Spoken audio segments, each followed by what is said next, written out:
आर्थिक उन्नति र धनको क्षेत्रमा विश्वभरि पढिने किताब रिच ड्याड पुअर ड्याडका लेखक रोबर्ट कियोसाकी र स्यारोन लेक्टर हुन्।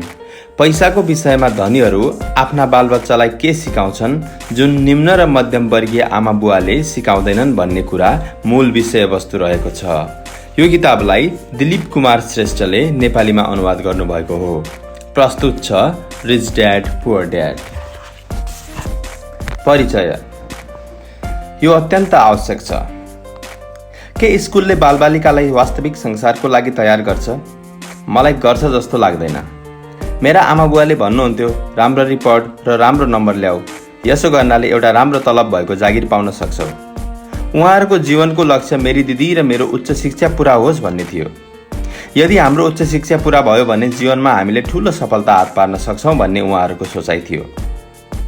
सन् 1976 डिप्लोमा सकेपछि म फ्लोरिडाको विश्वविद्यालयबाट लेखा विषयमा अनर्स र ग्रेजुएट भएँ। म आफ्नो कक्षामा उच्च स्थानमा रहेँ। मेरा आमा बुवाको लक्ष्य पुरा भएको थियो। यो उहाँहरूको जीवनमा गौरवको क्षण थियो। गुरु योजना मास्टर प्लान अनुसार नै मैले एकाउन्टिङ फर्ममा जागिर पनि पाएँ। अब एउटा ठूलो प्रतिष्ठा प्राप्त गर्ने र कम उमेरमै अवकाश लिने मेरो चाहना थियो। मेरा श्रीमान माइकल पनि म हिँडेको जस्तै बाटोमा थिए। हामी दुवै सङ्घर्षशील पारिवारिक अवस्थाबाट आएका थियौँ। हामी धेरै धनी थिएनौँ। माइकलले पनि अनर्ससँगै ग्रेजुएसन गरेका थिए। एउटामा मात्र नभई दुई क्षेत्रमा, पहिलो इन्जिनियरको रूपमा र दोस्रो पटक कानुनमा। उनले पेटेन्ट ल स्कुलबाट विशेषज्ञता पाउने बित्तिकै वासिङटन डीसीको प्रख्यात ल फर्ममा जागिर पाए। यसरी उनको पनि भविष्य स्वर्णिम देखिँदै थियो। उनको भावी जीवनको नक्सा स्पष्ट थियो। छिट्टै अवकाश हुने कुरा पनि निश्चित थियो। हुन त हामी दुवै आफ्ना पेसामा सफल भयौँ, तर हामीले सोचे जस्तो कहिल्यै भएन। हामीले धेरैपल्ट जागिर फेर्यौँ। हुन पनि जागिर बदल्नुको कारण उचित थियो, किनभने कसैले पनि हाम्रो लागि पेन्सन योजनामा लगानी गरेनन्। हाम्रो अवकाश कोष आफ्नै नियोजित पैसाले नै बढिरहेको थियो। हाम्रो दाम्पत्य जीवन धेरै नै सफल छ। हाम्रा 3 छोराछोरी छन्। तीमध्ये 2 कलेजमा र 1 हाई स्कुलमा पढ्दैछन्। हामीले आफ्ना सन्तानलाई राम्रो शिक्षा दिन धेरै पैसा लगानी गर्यौँ। सन् 1996 एक दिन मेरो छोरा स्कुलबाट घर फर्क्यो। स्कुलप्रति उसको आकर्षण हराइसकेको थियो। ऊ पढाइदेखि वाक्क भइसकेको थियो। मेरो वास्तविक जीवनमा कहिल्यै प्रयोग नहुने विषय पढ्नमा म यति धेरै समय किन बर्बाद गरौँ, उसले विरोध गर्यो। विचारै नगरी मैले जवाब दिएँ, यदि राम्रो नम्बर ल्याएनौ भने तिमीले कहिले पनि कलेजमा प्रवेश पाउन सक्ने छैनौ, चाहे म कलेज जाउँ या नजाउँ, उसले भन्यो। म धनी भएरै देखाउँछु। बिना ग्रेजुएट तिमीले राम्रो जागिर पाउने छैनौ। एउटी आमाको हैसियतले चिन्तित र विचलित हुँदै मैले भने, राम्रो जागिर बिना धनी बन्ने सपना तिमीले कसरी देख्दैछौ? मेरो छोरोले श्रद्धाका साथ मुस्कुराउँदै टाउको हल्लायो। हामीले पहिले पनि धेरै पटक यसबारेमा छलफल गरिसकेका थियौँ। उसले आफ्नो टाउको झुकाउँदै आँखा घुमाउन थाल्यो। यो पटक पनि समझदारीपूर्ण मेरो सल्लाह उसको दिमागभित्र घुसेन। हुन त ऊ टाठो बाटो र दृढ इच्छाशक्ति भएको युवक थियो। भलादमै र नम्र पनि थियो। आमा, उसले भन्यो, अब भाषण सुन्ने पालो मेरो थियो। समय सँगसँगै चल्नुहोस्, आफ्नो चारैतिर हेर्नुहोस्। सबैभन्दा धनी व्यक्ति आफ्नो शिक्षाको कारण यति धनी बनेका होइनन्। माइकल जोर्डन र मेडोनालाई हेर्नुहोस्। यतिसम्म कि हार्वर्डको पढाइ बीचमै छोडिदिने बिल गेट्सले माइक्रोसफ्टको स्थापना गरे। आज उनी अमेरिकाका सबैभन्दा धनी व्यक्ति ठहरिएका छन्। उनको उमेर भर्खर 30-40 वर्षको बीचमा छ र तपाईँले बेसबल पिचरको बारेमा पनि सुन्नुभएकै छ, जसले हरेक वर्ष $40 लाख भन्दा धेरै कमाउँछ, जबकि उसलाई दिमागको हिसाबले कमजोर मानिन्छ। हामी दुवै लामो समयसम्म चुपचाप रह्यौँ। अब मैले मेरा आमा बुवाबाट पाएकै जस्तो सल्लाह आफ्ना सन्तानलाई दिँदैछु जस्तो लाग्दै थियो। साँच्चै हाम्रो चारैतिरको संसार बदलिँदै थियो, तर हामीले दिने सल्लाह भने पुरानै थियो, बदलिएको थिएन। वर्तमान युगमा राम्रो शिक्षा र राम्रो अङ्क प्राप्त गर्दैमा सफलताको ग्यारेन्टी गर्न सकिँदैन। यो कुरा हाम्रो छोरा बाहेक अरूले बुझेका थिएनन्। उसले फेरि भन्यो, आमा, म तपाईँ र बुवाले जस्तै कडा परिश्रम गर्न चाहँदैन। तपाईहरूले पैसा प्रशस्त कमाउनु भएको छ र हामी एउटा शानदार घरमा बसेका छौँ। हामीसँग बहुमूल्य सरसामान पनि छन्। यदि मैले पनि तपाईहरूकै सल्लाह माने भने मेरो पनि तपाईहरूकै जस्तो हालत हुनेछ। मैले पनि बढी परिश्रम गर्नुपर्ने छ ताकि धेरै कर बुझाउन सकौँ। मैले जति नै कमाए पनि ऋणमा डुबेको हुनेछु। फेरि अर्कोतिर आजको युगमा जागिरको सुरक्षा छैन, पढेर जागिर पाइन्छ नै भन्ने पनि त छैन। मलाई सानो र मझौला आकारको फर्म कस्तो हुन्छ भन्ने थाहा छ। हिजो आज तपाईँहरूको पालना भन्दा कलेजबाट स्नातक गर्नेहरूलाई कम तलब दिइन्छ भन्ने पनि थाहा छ। डाक्टरहरूलाई नै हेर्नुहोस्, पहिलेको तुलनामा आज भोलिका डाक्टरले त्यति पैसा कमाउन सक्दैनन्। म अवकाशको लागि वा सामाजिक सुरक्षाको लागि कम्पनीमाथि भरोसा गर्न पनि सक्दिनँ। मलाई मेरो प्रश्नको चित्त बुझ्नु नयाँ जवाब चाहियो। ऊ ठिक भन्दै थियो। हामी दुवैलाई नयाँ जवाब चाहिएको थियो। मेरा आमा बुवाको सल्लाह सन् 1945 भन्दा पहिले जन्मेकाहरूलाई मात्र उपयुक्त हुन्थ्यो। त्यस बेलाको मानिसलाई उपयुक्त ठहरिने सल्लाह तीव्र रूपमा बदलिदो समयमा हिँडिरहेका मानिसका लागि विनाशकारी साबित हुन सक्थ्यो। अब म आफ्नो सन्तानलाई सिधै यसो भन्न सक्दिनथे, स्कुल जाऊ, राम्रो डिग्री हासिल गर अनि सुरक्षित जागिरको खोजी गर। आफ्ना सन्तानलाई शिक्षाको सही दिशा दिनको लागि नयाँ तरिका खोज्नुपर्छ भन्ने मलाई थाहा थियो। एउटी आमा पनि एकाउन्टेन्ट भएको हैसियतले म छोराका कुराले चिन्तित थिएँ। साँच्चै विद्यालयमा बच्चाहरूलाई धन सम्बन्धी या वित्तीय शिक्षा दिइँदैन। हाई स्कुल सकिनुभन्दा पहिले नै आजका युवासँग क्रेडिट कार्ड हुने गर्छ। धनलाई कसरी लगानी गरिन्छ भन्ने कुरा उनीहरूलाई थाहा नहुनु भिन्नै कुरा हो। क्रेडिट कार्ड प्रयोग गर्दैमा उनीहरूलाई धन सम्बन्धी ज्ञान हुन्छ भन्न सकिँदैन। क्रेडिट कार्ड प्रयोग गर्दैमा त्यसमा चक्रवृद्धि ब्याजको गणना कसरी हुन्छ भन्ने उनीहरूलाई थाहा हुँदैन। सोझो भाषामा भन्ने हो भने उनीहरूले विद्यालयमा धन सम्बन्धी शिक्षा र पैसाले कसरी काम गर्छ भन्ने ज्ञान पाएकै हुँदैनन्। त्यसकारण उनीहरू दुनियाँले प्रतीक्षा गरिरहे जस्तै गरी सामना गर्न कहिल्यै तयार हुँदैनन्। अहिलेको दुनियाँमा बचतभन्दा खर्चलाई बढी महत्त्व दिइएको छ। मेरो ठुलो छोरा कलेजको सुरुवातका दिनमै क्रेडिट कार्ड लिनाले ऋणमा डुब्न पुग्यो। उसको क्रेडिट कार्ड खारेज गर्न मैले सहयोग गर्नु पर्यो। त्यसपछि मैले आफ्ना सन्तानलाई पैसाको विषयमा व्यावहारिक ज्ञान होस् भन्ने खालको उपाय पनि खोज्न थालेँ। 1 वर्षपछिको कुरा हो। एक दिन अफिसबाट मेरा श्रीमानले फोन गरे, अहिले मेरो साथमा एउटा मान्छे हुनुहुन्छ, मलाई लाग्छ तिमी पनि उहाँलाई भेट्न चाहन्छौ। उनले अगाडि भने। उहाँको नाम रोबर्ट टी कियोसाकी हो। उहाँ एउटा व्यवसायी र लगानीकर्ता उत्पादनको पेटेन्ट गराउन चाहनुहुन्छ। मलाई लाग्छ तिमीले पनि यसैको खोज गरिरहेकी छौ जसको मलाई खोज थियो। मेरा श्रीमान माइक रोबर्ट कियोसाकीले उत्पादन गरेको नयाँ शैक्षणिक योजना नगद प्रवाह क्यास फ्लोबाट साह्रै प्रभावित हुनुहुन्थ्यो। फलस्वरूप यसमा सहभागी हुन उहाँले मलाई पनि बोलाउनु भएको थियो। यो एउटा शैक्षणिक खेल थियो। त्यसो हुँदा मैले स्थानीय विश्वविद्यालयमा पढिरहेकी आफ्नी 19 वर्षीय छोरीलाई पनि मसँगै जान्छौ भनेर सोधेँ। उनी तुरुन्तै तयार भइन्। यो खेलमा 3 समूहमा बाँडिएका हामी जम्मी 15 जना थियौँ। माइक ठिकै भन्दै थिए। म यस्तै प्रकारको शैक्षणिक उत्पादनको खोजीमा थिएँ। यो एक प्रकारको रङ्गीन मोनोपोली बोर्ड जस्तै देखिन्थ्यो, जसको बीचमा एउटा ठुलो मुसो राखिएको थियो, तर मोनोपोली बोर्ड भन्दा अलि भिन्दै थियो। यसभित्र 2वटा बाटो छुट्याइएको थियो, एक घेरा भित्री बाटो र अर्को घेरा बाहिरी बाटोको। खेलको लक्ष्य भित्री बाटोबाट पसेर बाहिर निस्कनु थियो। रोबर्टले यसलाई मुसा दौड भन्थे। बाहिरी बाटोमा निस्किनु वा तेज बाटोमा निस्किनु मुसाको सफलता थियो। रोबर्टको भनाइ अनुसार तेज बाटो वा बाहिरी बाटोले हामीलाई धनीहरूले वास्तविक जीवनमा कसरी पैसासँग खेल्छन् भन्ने सन्देश दिइरहेका थिए। रोबर्टले हामीलाई मुसा दौडको विषयमा बताए। यदि औसत रूपले शिक्षित र कडा मेहनती कुनै पनि मानिसलाई हेर्नुहुन्छ भने तपाईहरूले उनीहरूको यात्राबीच एउटा समानता देख्नुहुनेछ। उनीहरूबाट बच्चा जन्मिन्छ, विद्यालय जान्छ, बाबुआमा खुसी देखिन्छन् किनभने बालबच्चाले विद्यालयमा राम्रो नम्बर प्राप्त गर्छन्। केही समयपछि उनीहरू क्याम्पस जान थाल्छन्, स्नातक गर्छन् र आफूले सोचे जस्तै काम गर्छन्। कुनै राम्रो, सजिलो र सुरक्षित जागिरको खोजी गर्न थाल्छन्। उनीहरूले त्यस्तै काम पनि पाउँछन्। सायद उनीहरू डाक्टर वा वकिल बन्छन्, सेनामा भर्ना हुन्छन् या अन्य सरकारी जागिरमा नियुक्त हुन्छन्। अब उनीहरूले पैसा कमाउन थाल्छन्, सुलभ मूल्यमा क्रेडिट कार्ड पाउन थाल्छन्, किनमेलको दुनियाँमा कारोबार सुरु गर्छन्। खर्च गर्नको लागि उनीहरूसँग पैसा हुन्छ। अब उनीहरूका आफ्ना दौतरीसँग जमघट हुन्छ। युवा युवती जाने ठाउँमा जान्छन्, एक आपसमा भेटघाट र परिचय आदान प्रदान गर्छन्, कहिलेकाहीँ विवाह पनि गर्छन्। अब जिन्दगीमा आनन्द थपिन्छ, खुसी थपिन्छ किनभने आजभोलि पुरुष र महिला दुवैले जागिर खान्छन्। दुवैजनाको तलब आकर्षक र लोभलाग्दो हुन्छ। श्रीमान श्रीमती दुवैले लाग्छ उनीहरूको जीवन सफल भएको छ। उनीहरू आफ्नो भविष्य सुनौलो देख्न थाल्छन्। अब उनीहरूले घर, कार, टेलिभिजन, मोबाइल किन्ने निर्णय गर्छन्। छुट्टी मनाउन कतै टाढा जान्छन्। बच्चाहरूसँगै उनीहरूको खर्च पनि बढ्न थाल्छ। हाँसी खुसी श्रीमान श्रीमती बढी पैसा आर्जन गर्न बढी मेहनत गर्ने कुरामा एकमत हुन्छन्। अब उनीहरूको लागि जागिर वा व्यवसाय पहिलेभन्दा बढी महत्त्वपूर्ण हुन जान्छ।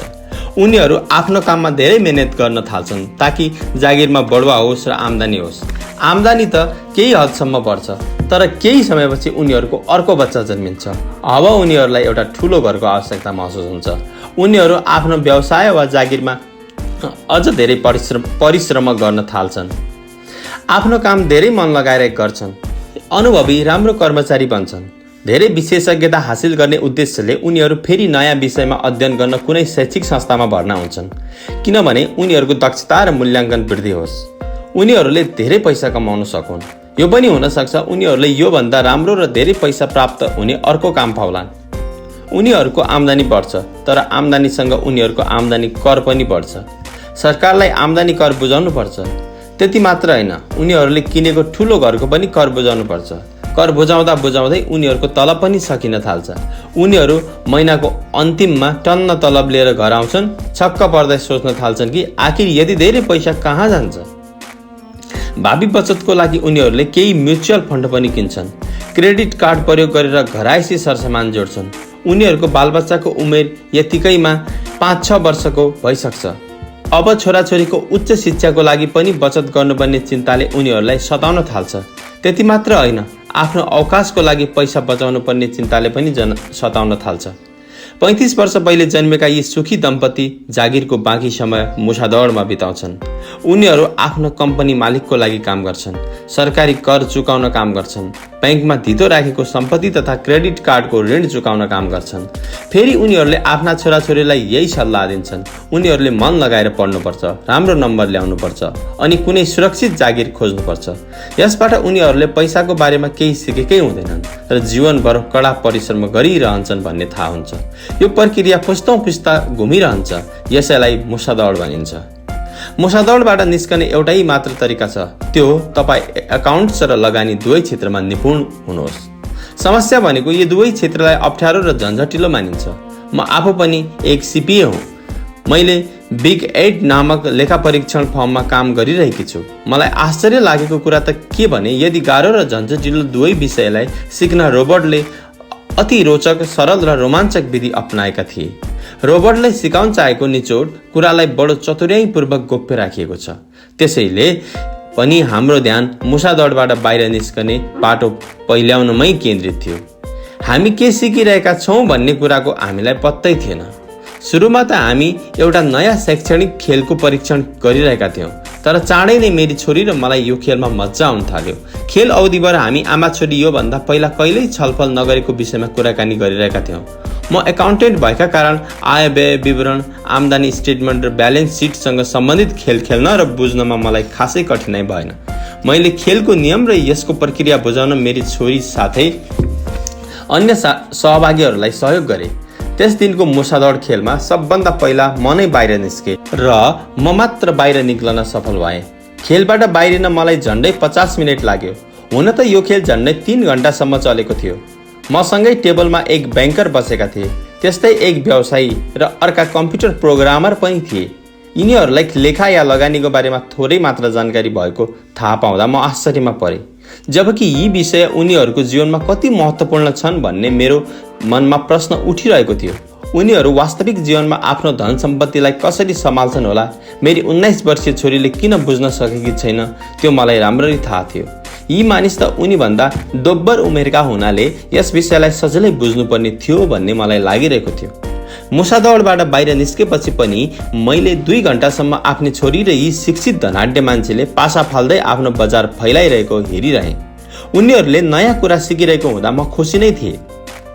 मन चिन्तित र बेचैन हुनुको एउटै कारण थियो, वयस्क सहभागीलाई लेखा र लगानीको बारेमा अति न्यून जानकारी थियो। उनीहरूलाई आफ्नो आय र व्ययको आपसी सम्बन्ध बुझ्न धेरै समय लाग्यो।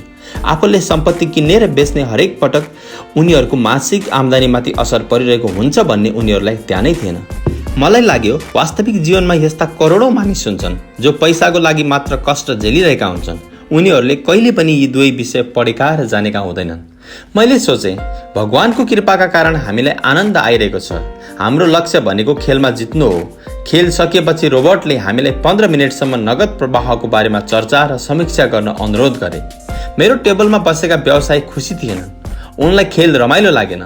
मलाई यो सिकिराख्न कुनै आवश्यक छैन, उनले चर्को स्वरमा भने। मसँग यो सबै गर्नको लागि लेखापाल, ब्याङ्कर र वकिल छन्। उनीहरूले सबै जानेका छन्। प्रत्युत्तरमा रोबोटले भने, के धेरै एकाउन्टेन्ट धनी छैनन् भन्ने तपाईँले विचार गर्नुभएको छ? त्यस्तै हालत ब्याङ्कर, वकिल, सेयर दलाल, घरजग्गा दलालहरूको पनि छ। उनीहरूले सबै कुरा जानेका हुन्छन्। उनीहरू प्राय व्यक्तित्ववान र स्मार्ट पनि हुन्छन्। दुर्भाग्य उनीहरू धेरै जसो धनी हुँदैनन्, किनभने हाम्रा स्कुलले ती सबै कुरा सिकाउँदैन जुन धनीहरूले जान्दछन्। हो, धनी बन्न जान्नुपर्ने कुरा हाम्रा स्कुलले सिकाउँदैनन्। वास्तवमा यो ठुलो समस्या हो भन्ने कुरा तिनीहरूलाई पनि थाहा छैन। एक दिन जब तपाईँ कुनै हाइवेबाट कारमा जाँदै हुनुहुनेछ, ट्राफिक जाममा पर्नुहुन्छ, जामबाट निस्कने कोसिस गर्नुहुन्छ, त्यसबेला आफ्नो दायाँपट्टि हेर्दा तपाईँले आफ्नो एकाउन्टेन्ट पनि त्यही जाममा फसेको देख्नुहुनेछ। आफ्नो बायाँतिर हेर्दा तपाईँको ब्याङ्करलाई पनि उस्तै हालतमा भेट्नुहुनेछ। यसपछिको तपाईँको मनोदशाको अनुमान सजिलै हुन्छ। कम्प्युटर प्रोग्रामर पनि यस खेलबाट खासै प्रभावित भएनन्। उनी भन्दै थिए, यो सिक्नको लागि म सफ्टवेयर किन्न सक्छु। ब्याङ्कर साँच्चै प्रभावित भएका थिए। उनी भन्दै थिए, मैले स्कुलमा एकाउन्टिङ सिकेको थिएँ, तर यसलाई वास्तविक जीवनमा कसरी काममा ल्याउन सकिन्छ भने अझसम्म बुझ्न सकेको थिएन। अब राम्ररी बुझेँ। मैले मुसादौडबाट बाहिरिनको लागि आफैलाई तयार पार्न जरुरी छ। मेरी छोरीको विचारबाट म सबैभन्दा धेरै रोमाञ्चित भएँ।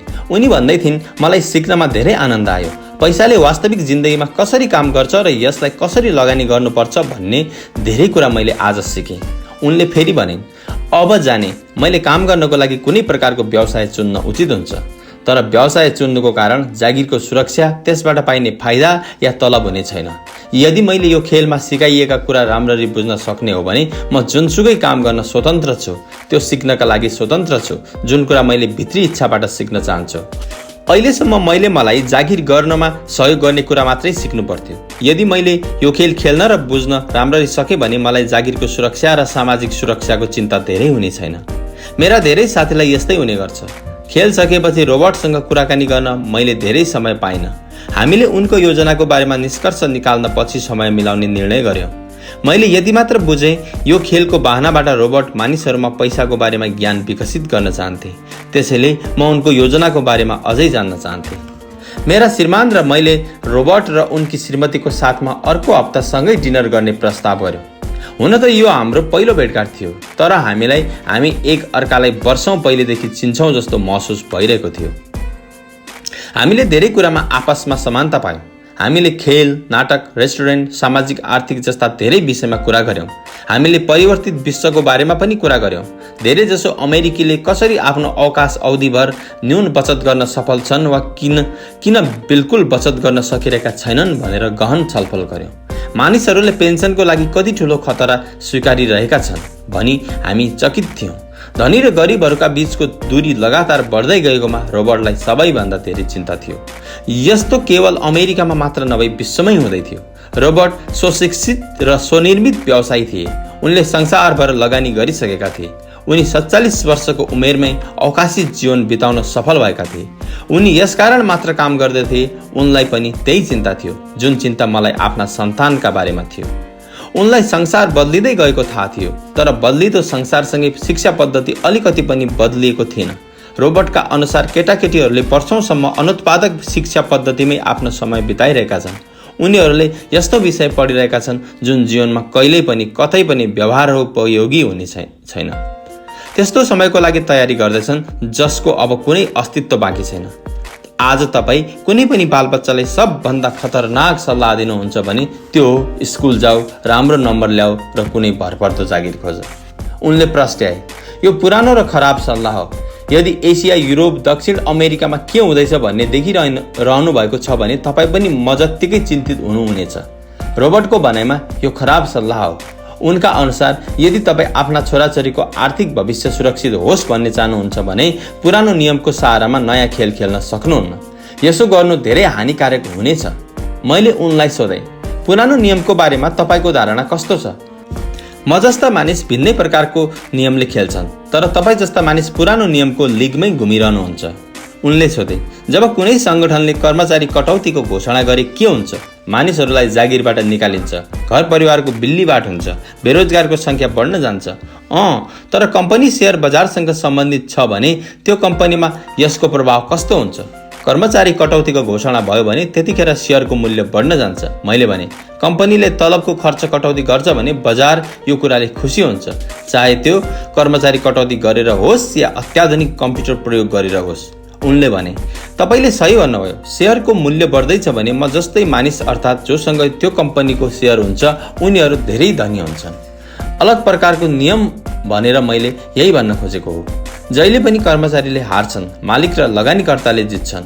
रोबोटले कर्मचारी र मालिक बीचको अन्तरलाई प्रस्ट्याउँदै थिए। यही फरक थियो, आफ्नो भाग्यको आफै नियन्त्रक हुनु र आफ्नो भाग्यको नियन्त्रण अरूको हातमा हुनु। तर यस्तो किन हुन्छ धेरैलाई थाहा हुँदैन। उनीहरूलाई यो ठिक होइन भन्ने लाग्छ। मैले भने, उनको भनाइ थियो, त्यसैले त बालबच्चालाई राम्रो शिक्षा हासिल गर भन्नु मूर्खता हो। वास्तवमा स्कुलले दिइरहेको शिक्षाले बालबालिका यो दुनियाँको सामना गर्न तयार हुनेछन्। उनीहरूको कलेजको शिक्षा पश्चात तयारी पुरा होला भनेर सोच्नु मूर्खता हो। प्रत्येक बच्चालाई धेरै शिक्षाको आवश्यकता छ। एउटा छुट्टै प्रकारको शिक्षा चाहिन्छ, तर सँगसँगै उनीहरूले नयाँ नियम जान्न पनि उत्तिकै आवश्यक छ। धनका केही नियम हुन्छन्, तिनै नियमसँग धनीहरू खेल्छन्। धनका केही अरू नियमसँग चाहिँ 95% मानिस खेल्छन्। यी 95% मानिसले ती नियमलाई आफ्नै घर र स्कुलबाट सिक्छन्। त्यसकारण आजभोलि कुनै पनि बालबालिकालाई मन लगाएर पढ र राम्रो जागिर खोज भन्नु खतरनाक हुन जान्छ। आजभोलि बालबालिकाहरूलाई भिन्नै प्रकारको शिक्षाको खाँचो छ। आजको शिक्षा प्रणालीले उनीहरूलाई कुनै मूलभूत कुरा सिकाउन सकिरहेको छैनन्।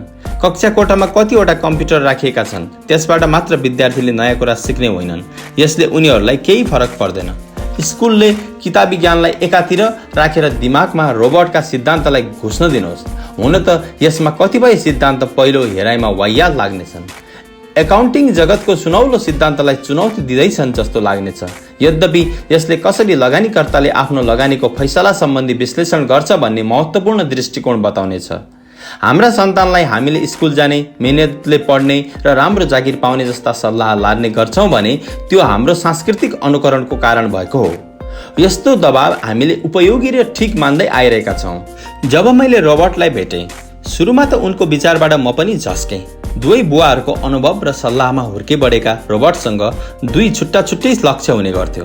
उनका शिक्षित बुवाले उनलाई कम्पनीमा जागिर गर्ने सल्लाह दिन्थे। उनका धनी बुवा उनलाई कम्पनीको मालिक बन्नुपर्ने सल्लाह दिन्थे। दुवै कामको लागि शिक्षाको आवश्यकता थियो, तर पढाइको विषय बिल्कुल अलग अलग थियो। पढे लेखेका बुवाले सधैँ रोबोटलाई स्मार्ट बन्न प्रोत्साहित गर्थे। धनी बुवाले सधैँ स्मार्ट व्यक्तिहरूबाट कसरी सेवा लिन सकिन्छ भनेर जान्न प्रोत्साहित गर्थे। दुई बुवा भएकाले कैयौँ समस्या पनि उत्पन्न भए। रोबोटको वास्तविक बुवा हवाई राज्यको शिक्षा प्रमुख थिए। उनी भनिरहन्थे, यदि तिमीले राम्रो नम्बर ल्याउँदैनौ भने कुनै राम्रो जागिर पाउँदैनौ। तर रोबोट 16 वर्षको हुँदैदेखि जागिरको बारेमा चिन्ता लिँदैनथे। पहिलेदेखि नै उनको आफ्नो क्यारियरको लक्ष्य कम्पनीको मालिक बन्नु थियो, न कि कम्पनीमा जागिर खानु। वास्तविकता त यस्तो थियो, यदि उनले हाई स्कुलमा बुजुर्ग र मेहनती परामर्शदाता नभेटेका हुँदा हुन् त कहिले कलेज जान पाउने थिएनन्। उनी पैसा कमाउन उत्सुक थिए, तर उनले अन्त्यमा मान्नै पर्यो कलेजको शिक्षाले पनि उनलाई थप फाइदा हुन सक्नेछ। खास गरेर यो पुस्तकका विचार धेरैजसो आमा बुवालाई क्रान्तिकारी र अति सहयोगपूर्ण लाग्नेछ।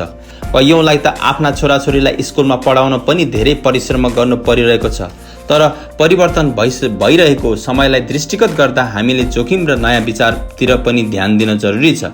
आफ्ना बालबच्चालाई कर्मचारी बन्ने सल्लाह दिनुको अर्थ आफ्नो रगत पसिनाको कमाइबाट आयकर र अप्रत्यक्ष कतिपय कर तिर्ने सल्लाह दिनु मात्रै हुनेछ र त्यसपछि पनि पेन्सन रकमको कुनै निश्चितता हुँदैन। अर्को सत्यता भनेको आजको जमानामा कर कुनै पनि व्यक्तिको सबैभन्दा ठुलो खर्च हो। साँच्चै नै कतिपय परिवारले त जनवरीदेखि आधा मेसम्म त सरकारलाई कर तिर्न मात्र आफ्नो जागिर खाइरहेका हुन्छन्। त्यसकारण आज नयाँ नयाँ विचारको धेरै नै आवश्यकता छ। यस पुस्तकले हामीलाई नयाँ विचार दिनेछ। रोबोटको ठोकुवा छ। धनीहरू आफ्ना सन्तानलाई छुट्टै प्रकारको शिक्षा दिन्छन्। उनीहरू आफ्ना सन्तानलाई यस्तो शिक्षा घरभित्रै डिनर टेबलमा बसेर सिकाउँछन्। हुनसक्छ तपाईँ आफ्ना छोराछोरीसँग ती विचारको बारेमा कुरा गर्नुहुन्न होला, तर उनीहरूमाथि ध्यान दिनुभएकोमा धन्यवाद। म तपाईँलाई खोजी जारी राख्नुहोस् भन्ने सल्लाह दिन चाहन्छु। एउटी आमा र सिपिए एकाउन्टेन्ट पनि भएकी हैसियतले म त सोच्ने गर्छु राम्रो नम्बर ल्याउने र ठुलो जागिर पाउने विचार एउटा पुरानो मान्यता हो। हामीले आफ्ना सन्तानलाई नयाँ किसिमको शिक्षा दिनु आवश्यक छ। सायद हामीले आफ्ना सन्तानलाई राम्रो कर्मचारी हुनका साथसाथै आफ्नो लगानीमा आफ्नै कम्पनी पनि खोल्न सकुन् भन्ने ज्ञान दिनु राम्रो हुन्छ। यी दुवैको तालमेल अत्युत्तम हुनेछ। एउटी आमा भएकी नाताले मलाई आशा छ यो पुस्तक सबै अभिभावकको लागि फाइदाजनक हुनेछ। रोबोट मानिसहरूलाई कसैले चाहन्छ भने ऊ धनी बन्न सक्छ भन्ने कुरा बताउन चाहन्छन्। यदि तपाईँ माली वा पाले भए पनि अथवा पूर्ण रूपले बेरोजगार हुनुहुन्छ भने पनि तपाईँमा आफैलाई र परिवारका अन्य मानिसलाई धन सम्बन्धी कुरा सिक्ने र सिकाउने क्षमता छ। एउटा कुरा याद राख्नुहोस्, धन सम्बन्धी बुद्धि भनेको दिमागी तरिका हो जसका माध्यमबाट हामीले धन सम्बन्धी समस्याको समाधान गर्न सक्छौँ। आज हामी विश्वव्यापी प्राविधिमय परिवर्तनको सामना गरिरहेका छौँ। यस्तो सामना हामीले विगतमा कहिल्यै गरेका थिएनौँ। कसैसँग पनि जादुको छडी छैन, तर एउटा कुरा निश्चित छ, यस्तो परिवर्तन हाम्रो सामु आउनेवाला छ जुन हाम्रो यथार्थबाट टाढा छ। कसलाई के थाहा भविष्यले हाम्रो लागि के लिएर आउँछ। तर जेसुकै होस्, हाम्रो सामु दुई मूलभूत विकल्प छन्। कि त हामी सुरक्षाको बाटोमा हिँडौँ, कि त हामी स्मार्ट बनी आफैलाई धन सम्बन्धी क्षेत्रमा शिक्षित गरौँ र आफ्नो सन्तानको धन सम्बन्धी प्रतिभालाई पनि जागृत गरौँ। सहलेखक स्यारोन एल लेक्टर। अध्याय 1, धनी बुवा गरिब बुवा। रोबर्ट टी कियोसाकीका अनुसार मेरा दुईजना बुवा हुनुहुन्थ्यो। एकजना धनी हुनुहुन्थ्यो भने अर्को गरिब। एकजना धेरै पढे लेखेको र बुजुर्ग हुनुहुन्थ्यो। उहाँले पिएचडी गर्नुभएको थियो। आफ्नो 4 वर्षे अन्डर ग्रेजुएट कोर्स 2 वर्षभन्दा पनि कम समयमा गर्नुभएको थियो।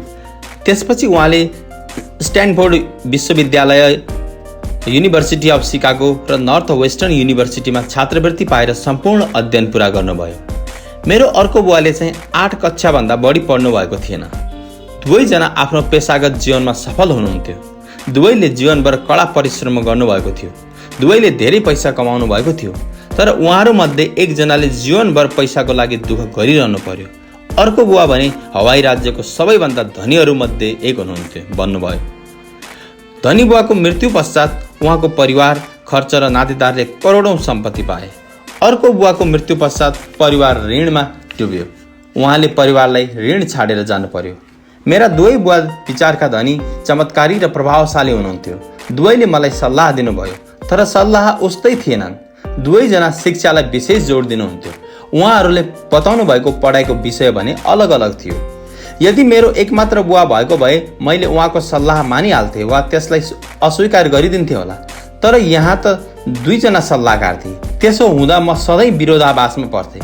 कसको विचारलाई अनुसरण गरौँ, धनी बुवाको कि गरिब बुवाको? कुनै पनि विचारलाई तुरुन्त स्वीकार्नु वा अस्वीकार गर्नपट्टि नलागी म उहाँहरूको सल्लाहमाथि पर्याप्त सोच्ने गर्थेँ।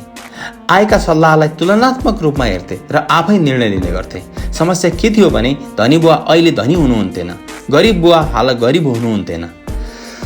दुवैले आफ्नो क्यारियर भर्खर सुरु गरिरहनु भएको थियो। दुवैजना सम्पत्ति अनि परिवारको लागि मेहनत गरिरहनु भएको थियो। तथापि पैसाको बारेमा दुवैको विचार र दृष्टिकोण एकदम भिन्न थियो।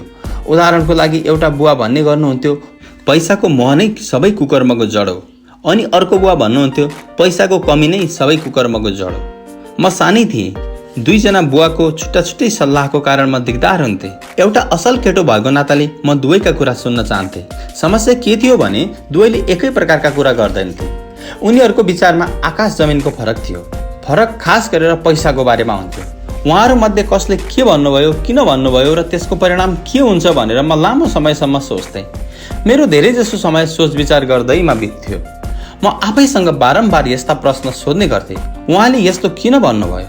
त्यस्तै अर्को बुवाले भनेको कुराको बारेमा पनि म त्यस्तै विचार गर्थेँ। सायद म त्यस्तो भन्न सक्दो हुँ, यो बिल्कुल सही छ, म तपाईँको कुरामा पूर्ण सहमत छु। वा म यसो भन्दै सिधै उहाँहरूका कुराहरूलाई बुढालाई आफू के भन्दैछु भन्ने नै थाहा छैन भनेर अस्वीकार गर्न पनि सक्थेँ। मेरा लागि दुवै आदरणीय हुनुहुन्थ्यो। त्यसो हुँदा दुवैका कुरा सुन्ने बानी बसिसकेको थियो, जुन पछि गएर फाइदाजनक सिद्ध भयो। यदि मैले एकपक्षीय भएर सोचेको भए सायद मेरो निम्ति फाइदाजनक हुने थिएन। धन सम्पत्तिको विषयमा स्कुलमा नभई घरमै पढाइन्छ। त्यसैले धनीहरू झन धनी बन्दैछन्, जबकि गरिबहरू अझ गरिब बन्न पुग्छन्। मध्यमवर्गीयहरू ऋणमा डुबिरहन्छन्। हामी मध्ये धेरैले पैसाको बारेमा आफ्ना आमाबुवाबाट सिक्छौँ।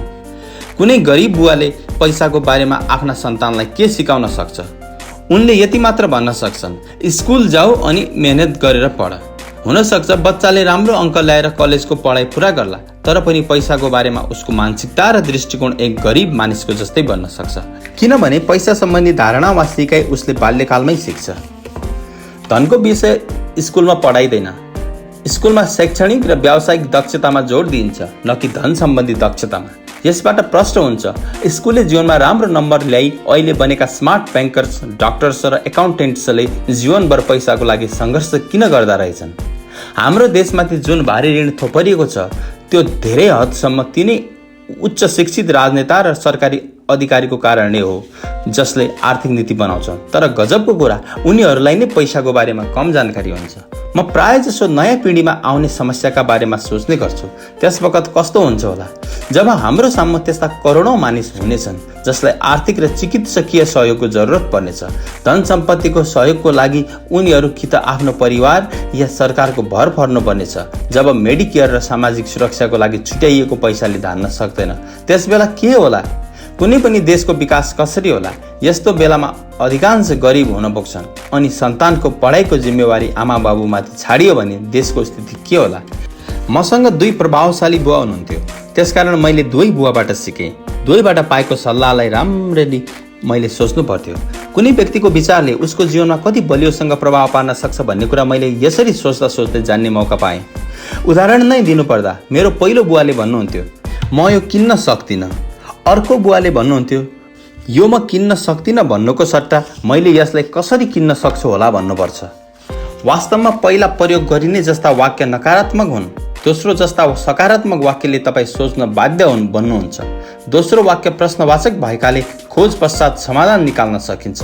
नकारात्मक वाक्यले कुरालाई पूर्ण विराम लगाइदिन्छ भने सकारात्मकले सोच्नको लागि बाध्य पारिदिन्छ। मलाई समयमै धनी बन्नेवाला बुवाले बुझाउनु भयो, जब हामी यो किन्न सक्दिनँ भन्छौँ त्यसपछि हाम्रो दिमागले काम गर्न बन्द गरिदिन्छ। त्यस्तै जब हामी त्यसको सट्टामा म यसलाई कसरी किन्न सक्छु भनेर प्रश्न गर्छौँ, हाम्रो दिमागले काम गर्न थाल्छ। उहाँको भनाइको अर्थ तपाईँलाई जे मन लाग्छ त्यसलाई किनिनहाल्नुहोस् भन्ने पनि थिएन। उहाँ इच्छा र चाहनाको अन्तिम सीमासम्म दिमागी कसरत गर्न चाहनुहुन्थ्यो, किनभने उहाँको विचारमा दिमाग संसारको सबैभन्दा शक्तिशाली सुपर कम्प्युटर हो। मेरो दिमाग दिनदिनै तीक्ष्ण हुने गर्छ, त्यसैले म यसलाई अभ्यास गरिरहन्छु। दिमाग जति चनाखो हुँदै जान्छ, म यसको सहयोगबाट उति नै धेरै पैसा कमाउन सक्छु। उहाँको सोचाइमा म यो किन्न सक्दिनँ भन्नु अल्छी मगजको परिचय हो। हुन त दुवै बुवा आफ्नो काम मेहनतका साथ गर्नुहुन्थ्यो, तर मैले बुझेँ पैसाको बारेमा एकजना बुवा आफ्नो दिमागलाई सुताइराख्नुहुन्थ्यो, अर्को बुवाले आफ्नो दिमागलाई निरन्तर कसरत गराइरहनुहुन्थ्यो।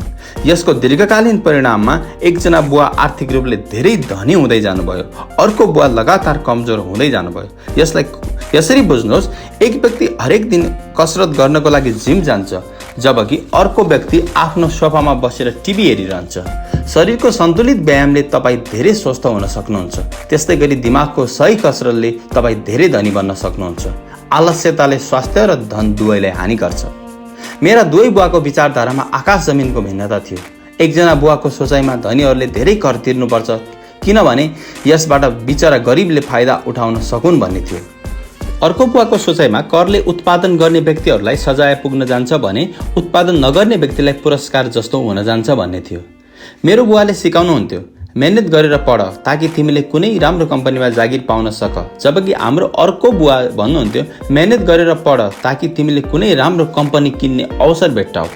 एकले भन्नुहुन्थ्यो, मैले छोराछोरी पाल्नुपर्छ, यसकारण म धनी बन्न सक्दिनँ। अर्कोले भन्नुहुन्थ्यो, छोराछोरीलाई पाल्नकै लागि भए पनि म धनी बन्नुपर्छ। एउटा बुवाले डिनर टेबलमा सधैँ पैसा र व्यवसायका बारेमा कुरा गर्न उत्साहित गर्नुहुन्थ्यो, अनि अर्को बुवाले खाना खाने बेलामा पैसाको र व्यापारको बारेमा कुरा गर्न मनाइ गर्नुहुन्थ्यो। एउटा बुवाको भनाइ हुन्थ्यो, जहाँ पैसाको कुरा हुन्छ त्यहाँ सुरक्षित पाइला चाल, खतरा नउठाऊ। अर्को बुवाको सल्लाह हुन्थ्यो, खतराको सामना गर्न सिक। एउटाको विचारमा आफ्नो घर नै हाम्रो सबभन्दा ठुलो लगानी र सम्पत्ति हुन्छ। अनि अर्कोको विचारमा मेरो घर मेरो दायित्व हो। यदि तपाईँको घर तपाईँको दृष्टिकोणमा सबभन्दा ठुलो लगानी लाग्दैछ भने तपाईँ सङ्कटमा हुनुहुन्छ। दुवै बुवा आफ्नो बिल समयमै बुझाउनुहुन्थ्यो। फरक के थियो भने एकजनाले सबभन्दा सुरुमै कर बुझाउनुहुन्थ्यो अनि अर्कोले सबभन्दा अन्त्यमा। गरिब बुवाको सोचाइ थियो कम्पनी वा सरकारले तपाईँको ध्यान राख्नुपर्छ, उनीहरूले उहाँको आवश्यकता पुरा गरिदिनुपर्छ। उहाँ सधैँ तलब भत्तामा वृद्धि, अवकाश योजनाहरू, औषधि उपचार, बिरामी विधा र अन्य सुविधाको बारेमा चिन्तित हुनुहुन्थ्यो। उहाँ आफ्ना 2 काकाबाट धेरै प्रभावित हुनुहुन्थ्यो। काकाहरूले 20 वर्षसम्म सैनिक जीवन व्यतीत गर्नुभएको थियो। सेनामा सेवा गरिसकेपछि उहाँहरूले आफ्नो अवकाश जीवनको आरामदायी तयारी गरिसक्नु भएको थियो। बुवा औषधि उपचारको सुविधा मन पराउनुहुन्थ्यो। उहाँ सेनाका अवकाश प्राप्त कर्मचारी मन पराउनुहुन्थ्यो। उहाँ सेनाका अवकाश प्राप्त कर्मचारीलाई दिइने सुविधाको पनि प्रशंसा गर्नुहुन्थ्यो। उहाँलाई विश्वविद्यालय सम्बन्धी टेन्योर पद्धति पनि अति मन पर्थ्यो। कयौं पल्ट जागिरबाट आजीवन पाइएको सुरक्षा र पाइएको र भएको फाइदा जागिरभन्दा पनि महत्त्वपूर्ण हुन पुग्छ। उहाँ प्राय भन्ने गर्नुहुन्थ्यो, मैले सरकारको लागि ज्यादै मेहनतपूर्वक काम गरेको छु, त्यसको बदलामा मलाई यो फाइदा हुनै पर्छ। धनी बुवा भने सम्पूर्ण रूपले आर्थिक स्वावलम्बनमा विश्वास गर्नुहुन्थ्यो। उहाँ सुविधाभोगी मानसिकताको विरोधी हुनुहुन्थ्यो। उहाँको सोचाइमा अरूमा निर्भर हुने सोचाइले मानिसलाई कमजोर र आर्थिक रूपले अभाववादी बनाउँछ। मानिस आर्थिक रूपले सक्षम हुनुपर्छ भन्ने उहाँको दृढ विश्वास थियो। एउटा बुवाले केही डलर बचतको लागि निरन्तर दुःख गरिरहनु भयो अनि अर्को बुवाले एकपछि अर्को गर्दै लगानी गर्दै रहनु भयो। एउटा बुवाले मलाई राम्रो जागिर पाउनको लागि राम्रो तरिकाले व्यक्ति परिचय बायोडाटा कसरी लेखिन्छ सिकाउनुहुन्थ्यो। त्यस्तै अर्को बुवाले मलाई कसरी बलियो जग भएको व्यावसायिक र वित्तीय योजना लेख्नुपर्छ भन्ने सिकाउनुहुन्थ्यो, जसमा मैले अरूलाई पनि जागिर दिन सकूँ। 2 प्रभावशाली बुवाहरूको कुरा धैर्यताका साथ सुनेकाले मैले उहाँहरूको विचारले उहाँहरूको जीवनमा कति असर परिरहेको छ भनेर विश्लेषण गर्ने अवसर पाएँ। मैले एउटै कुरा बुझेँ, प्रायजसो मानिस आफ्ना विचारद्वारा नै आफ्नो जीवनलाई दिशा निर्देशित गर्छन्। उदाहरण नै दिएर भन्नुपर्दा मेरो गरिब बुवा सधैँ भन्ने गर्नुहुन्थ्यो, म कहिले पनि धनी बन्न सक्ने छैन। उहाँको यो भविष्यवाणी सत्य साबित भयो। अनि अर्कोतर्फ मेरो धनी बुवा सधैँ आफूलाई आफै धनी सम्झनुहुन्थ्यो। उहाँ भन्नुहुन्थ्यो, म धनी हुँ, त्यसैले धनाढ्यले यस्तो गर्नु हुँदैन। अनि एकपटक एउटा ठुलो आर्थिक मन्दी पश्चात जब उहाँ आर्थिक रूपले टाट पल्टदै हुनुहुन्थ्यो, त्यस बेला पनि उहाँ आफूलाई धनी व्यक्ति नै मानिरहनुहुन्थ्यो। उहाँ आफ्नो समर्थनमा भन्नुहुन्थ्यो, गरिब हुनु र पैसा नहुनुमा फरक छ। पैसा नहुनु अस्थायी कुरा हो, तर गरिबी स्थायी कुरा हो। मेरो गरिब बुवा यसो पनि भन्नुहुन्थ्यो, मेरो पैसामा कुनै रुचि छैन वा पैसा नै महत्त्वपूर्ण होइन। मेरो धनी बुवा सधैँ भन्नुहुन्थ्यो, पैसामा धेरै शक्ति छ। हुनसक्छ हाम्रो विचारको ताकतलाई कसै गरी पनि मापन गर्न नसकिएला या यसलाई पूर्ण रूपले बुझ्न नसकिएला, तर सत्य के हो भने मैले सानैदेखि हामीले आफ्नो विचारमाथि ध्यान पुर्याउनु पर्छ भन्ने बुझिसकेको थिएँ। त्यस्तै आफू कस्तो सोच बोकेर हिँडिरहेको छु र पैसा सम्बन्धी कस्तो धारणा बनाइरहेको छु भन्ने पनि ध्यान पुर्याउनु पर्छ भन्ने थाहा पाइसकेको थिएँ। मैले बुझेँ मेरो गरिब बुवा थोरै कमाउनले मात्र गरिब हुनुभएको थिएन। उहाँको विचार र काम गरिबहरूको जस्तै थियो। मैले कस्तो प्रकारको विचारधारालाई अपनाउने, मैले कसको कुरा मान्नु राम्रो होला, धनी बुवाको कि गरिब बुवाको, यस कुरामा म सानैदेखि सचेत थिएँ। हुन त दुवैजना शिक्षा र ज्ञानलाई धेरै महत्त्वपूर्ण मान्नुहुन्थ्यो, तर कसको कुरालाई आत्मसात गरौँ भन्ने दुविधा हुन्थ्यो, खास गरी जब दुवैको सुझाव फरक फरक आएको बेला। एकजना चाहनुहुन्थ्यो मैले पढाइमा कडा परिश्रम गरौँ, डिग्री लिउँ र पैसा कमाउनको लागि राम्रो जागिर खोजौँ। उहाँ चाहनुहुन्थ्यो एउटा कर्मचारी, वकिल वा एकाउन्टेन्टको रूपमा पेसेवर बनौँ। त्यस्तै मैले MBA गरौँ। धनी बुवाले चाहिँ मलाई सधैँ धनी बन्ने रहस्यमय तरिका सिकोस् भनी प्रोत्साहित गर्नुहुन्थ्यो। उहाँ सधैँ चाहनुहुन्थ्यो मैले पैसाले कसरी काम गर्छ अनि पैसालाई कसरी आफ्नो लागि काम गराउन सकिन्छ भन्ने जानौँ। म पैसाको लागि काम गर्दिनँ भन्ने शब्दलाई उहाँ पटक पटक दोहोऱ्याउने गर्नुहुन्थ्यो र भन्नुहुन्थ्यो पैसाले मेरो लागि काम गर्छ। 9 वर्षको उमेर पश्चात मैले धनी बुवाको पैसा सम्बन्धी कुरा सिक्ने अनि सुन्ने निर्णय लिएँ। मैले यो निर्णय लिनुको मतलब आफ्नो गरिब बुवाको सल्लाहलाई व्यवस्था गर्नु थियो। हुन त उहाँले विभिन्न विश्वविद्यालयबाट विभिन्न डिग्री प्राप्त गर्नुभएको थियो भने धनी बुवाले धेरै नपढेको हुनाले कलेजका डिग्री हासिल गर्नुभएको थिएन। रोबर्ट फ्रस्टको पाठ। रोबर्ट फ्रस्ट मलाई मनपर्ने कवि हुन्। उनका सबै कविता मलाई मन परे तापनि द रोड नट टेकन चाहिँ मलाई सबभन्दा बढी मनपर्छ। म यसबाट पाएको शिक्षालाई हरेक दिन प्रयोग गर्छु। द रोड नट टेकन, त्यो बाटो जसलाई रोजिएन। हरियो जङ्गलमा 2 बाटो छुट्टिन्थ्यो, तर अफसोस मैले एउटा मात्र रोज्नु थियो र म निकै बेर अडिएँ, टाढासम्म निकै बेर हेरिरहेँ। यो सोच्दै कि यो बाटो कहाँसम्म पुग्छ, झाडीमा मोडिनुभन्दा पहिले फेरि मैले अर्को बाटो रोजेँ, उत्तिकै सुन्दर र सायद अझै उपयुक्त पनि, किनभने यहाँ धेरै घाँस थियो र थोरै मानिस हिँडेका थिए। हुन त मानिसहरू हिँड्नाले यहाँ पनि उत्तिकै नोक्सानी भएको थियो र दुवै त्यस बिहान बराबर थिए। पातहरूमा काला पाइला थिएनन् र मैले पहिलोलाई अर्को दिनलाई राखेँ, तर यो जान्दा जान्दै कि कसरी पाटाहरू निस्कन्छन्। मलाई शङ्का थियो कि म कहिल्यै फर्काउँला। म गर्वका साथ भन्नेछु, आजको 100औं वर्षपछि सायद एउटा जङ्गलमा दोबाटो छुट्टिन्थ्यो र मैले थोरै हिँडेका बाटोलाई रोजेँ र त्यसै कुराले सारा कुरा बदलियो। Robert first, 1916। समय धेरै बितिसकेको छ, तर अहिलेसम्म पनि म प्राय रोबर्ट फ्रस्टको कवितामाथि चिन्तन गरिरहन्छु। पैसाको बारेमा आफ्ना शिक्षित बुवाको सल्लाह सुझावलाई व्यवस्था गर्नु दुःखद थियो, तर यो निर्णयले मेरो जीवनको दिशा निर्धारण गरिदियो। कसको कुरा सुन्नु ठिक छ भन्ने मेरो एकपल्टको निर्णयले धन सम्पत्ति सम्बन्धी मेरो शिक्षा सुरु हुन थाल्यो। मेरो धनी बुवाले मलाई 30 वर्षभन्दा बढी समयसम्म सिकाउनु भयो। मेरो उमेर 39 वर्ष पुग्दासम्म सिकाउनु भयो, त्यसपछि सिकाउन छाडिदिनु भयो। अब मेरो मोटो बुद्धिमा जुन कुरा उहाँले भर्ने कोसिस गरिरहनु भएको थियो, त्यो कुरा मैले राम्ररी बुझिसकेको छु भन्ने उहाँको बुझाइ थियो। पैसा एक प्रकारको शक्ति हो, तथापि योभन्दा शक्तिशाली हुन्छ वित्तीय शिक्षा। पैसा त आउँछ जान्छ, तर पैसाले कसरी काम गर्छ भन्ने तपाईँले जान्नुभयो भने तपाईँ बढी शक्तिशाली बन्न सक्नुहुन्छ र धनार्जन गर्न सक्नुहुन्छ। मात्र सकारात्मक चिन्तनले समस्या समाधान हुँदैन। धेरै मानिस स्कुलमा पढ्छन् तर पैसाले कसरी काम गर्छ भन्ने सिक्न पाएका हुँदैनन्। त्यसैले उनीहरू पैसाको लागि काम गर्दै जीवनका सारा दिन बर्बाद गरिदिन्छन्। धन सम्बन्धी मेरो शिक्षा 9 वर्षको उमेरदेखि सुरु भएको थियो। त्यसैले मेरो लागि धनी बुवाले जुन पाठ पढाउनु भएको थियो ती सजिला थिए। राम्ररी विचार गर्ने हो भने मलाई 30 वर्षसम्म जम्मा उहाँले 6वटा महत्त्वपूर्ण पाठ पढाउनु भयो। यो पुस्तक त्यसै 6वटा महत्त्वपूर्ण पाठको बारेमा केन्द्रित छ, जसलाई पनि त्यति नै सजिलो पार्ने कोसिस गरिएको छ जति मेरो धनी बुवाले मेरो लागि सजिलो बनाउनु भएको थियो। यी पाठ तपाईँलाई मार्गनिर्देशन हेतुले लेखिएको छ। यस्तो मार्गदर्शक जसले तपाईँ र तपाईँका सन्तानलाई धेरै धनी बन्न सहयोग गर्नेछ, तपाईँलाई सहयोग गरिरहनेछ, चाहे यो परिवर्तन दुनियाँमा जेसुकै भइरहोस्। Robert T Kiyosaki. उपाय 1, धनीहरू पैसाको लागि काम गर्दैनन्। उपाय 2, पैसाको ज्ञान सिकाउन किन आवश्यक छ। उपाय 3, आफ्नो कामसँग मात्रै चासो राख्नुहोस्। उपाय 4, करको इतिहास र कम्पनीको शक्ति। उपाय 5, धनीहरू पैसाको आविष्कार गर्छन्। उपाय 6, सिक्नको लागि काम गरौँ, पैसाको लागि काम नगरौँ। अध्याय 2, उपाय 1, धनीहरू पैसाको लागि काम गर्दैनन्। बुवा, धनी कसरी बन्न सकिन्छ? मेरो प्रश्न सुन्नासाथ बुवाले पढिरहेको साँझको पत्रिका पढ्न छोडेर मात्रै हेर्नुभयो। उहाँले प्रति प्रश्न गर्न थाल्नुभयो, छोरा तिमी धनी बन्न किन चाहन्छौ? किनभने आज जिमीकी आमा आफ्नो क्याडिलिक कार चढ्दै आइन्। उनीहरू पिकनिकको लागि समुद्र किनार नजिकैको आफ्नो घरमा गए। जिमीले आफूसँगै आफ्ना 3 साथीलाई पनि लिएर गयो। माइक र मलाई लगेन। उसले हामीलाई गरिब बालक भएका कारण लगेन। उसले त्यस्तो भन्यो। अविश्वास गर्दै बुवाले सोध्नुभयो, हजुर त्यस्तै भन्यो। मैले रुन्चे आवाजमा भने। बुवाले आफ्नो टाउको हल्लाउनु भयो। आफ्नो नाकमा चस्मा अड्याउँदै पुनः अखबार पढ्न थाल्नुभयो। म उहाँको जवाबको प्रतीक्षा गर्दै बसिरहेँ। यो सन् 1956 को कुरा हो। त्यो बेला म 9 वर्षको थिएँ। सौभाग्यको कुरा, म पनि त्यही स्कुलमा पढ्न जान्थेँ जहाँ धनीका छोराछोरी पढ्थे। हामी सुगर प्लान्टेसन भन्ने टोलमा बस्थ्यौँ।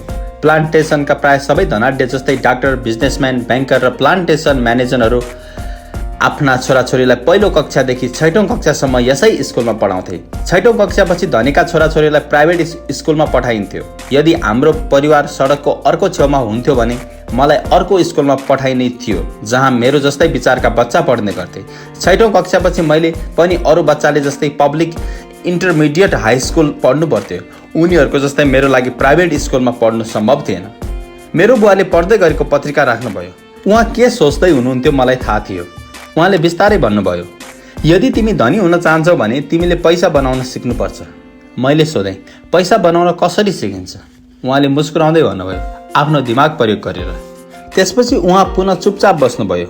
उहाँको चुप रहनुको आशयले बताउँदै थियो, बस म योभन्दा बढी बताउन सक्दिनँ, या म यदि मात्र बताउन सक्छु, मलाई अरू नसताऊ। एकजना साझेदारी भए।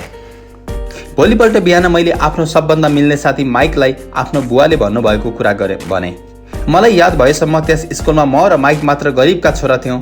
माइक पनि म जस्तै भाग्यले त्यस स्कुलमा पढ्दै थियो। यस्तो लाग्थ्यो कसैले टोलबासीका बच्चाहरूलाई त्यस स्कुलमा अनिवार्य भर्नाका लागि नियम निश्चित गरिदिएका थिए। फलस्वरूप हामीले पनि धनाढ्यका सन्तानले सरह त्यस स्कुलमा पढ्न पाएका थियौँ। हामी गरिब नै भने थिएनौँ। तुलनात्मक रूपले हामीसँग धनाढ्य बालबच्चाहरूसँग हुने कुरा थिएनन्। नयाँ बेसबल, ग्लभ, पन्चा, नयाँ साइकल र हरेक चिज उनीहरूसँग नयाँ हुन्थ्यो। बुवा आमाले हाम्रो आवास, भोजन र लत्ता कपडाको पूर्ति त गर्नुहुन्थ्यो, तर यी आधारभूत चिज बाहेक हामीसँग अरू केही थिएन। मेरा बुवा भन्नुहुन्थ्यो, यदि तिमीलाई कुनै वस्तुको आवश्यक छ भने त्यसको लागि काम गर।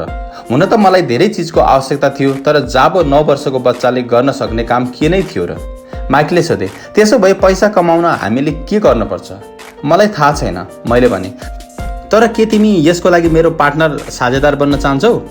उसले सहमति जनायो। त्यो शनिबार बिहान माइक मेरो पहिलो बिजनेस पार्टनर बन्न पुग्यो। हामी दुवैले बिहानबाट पैसा कसरी कमाउने भनेर सोचिरह्यौँ।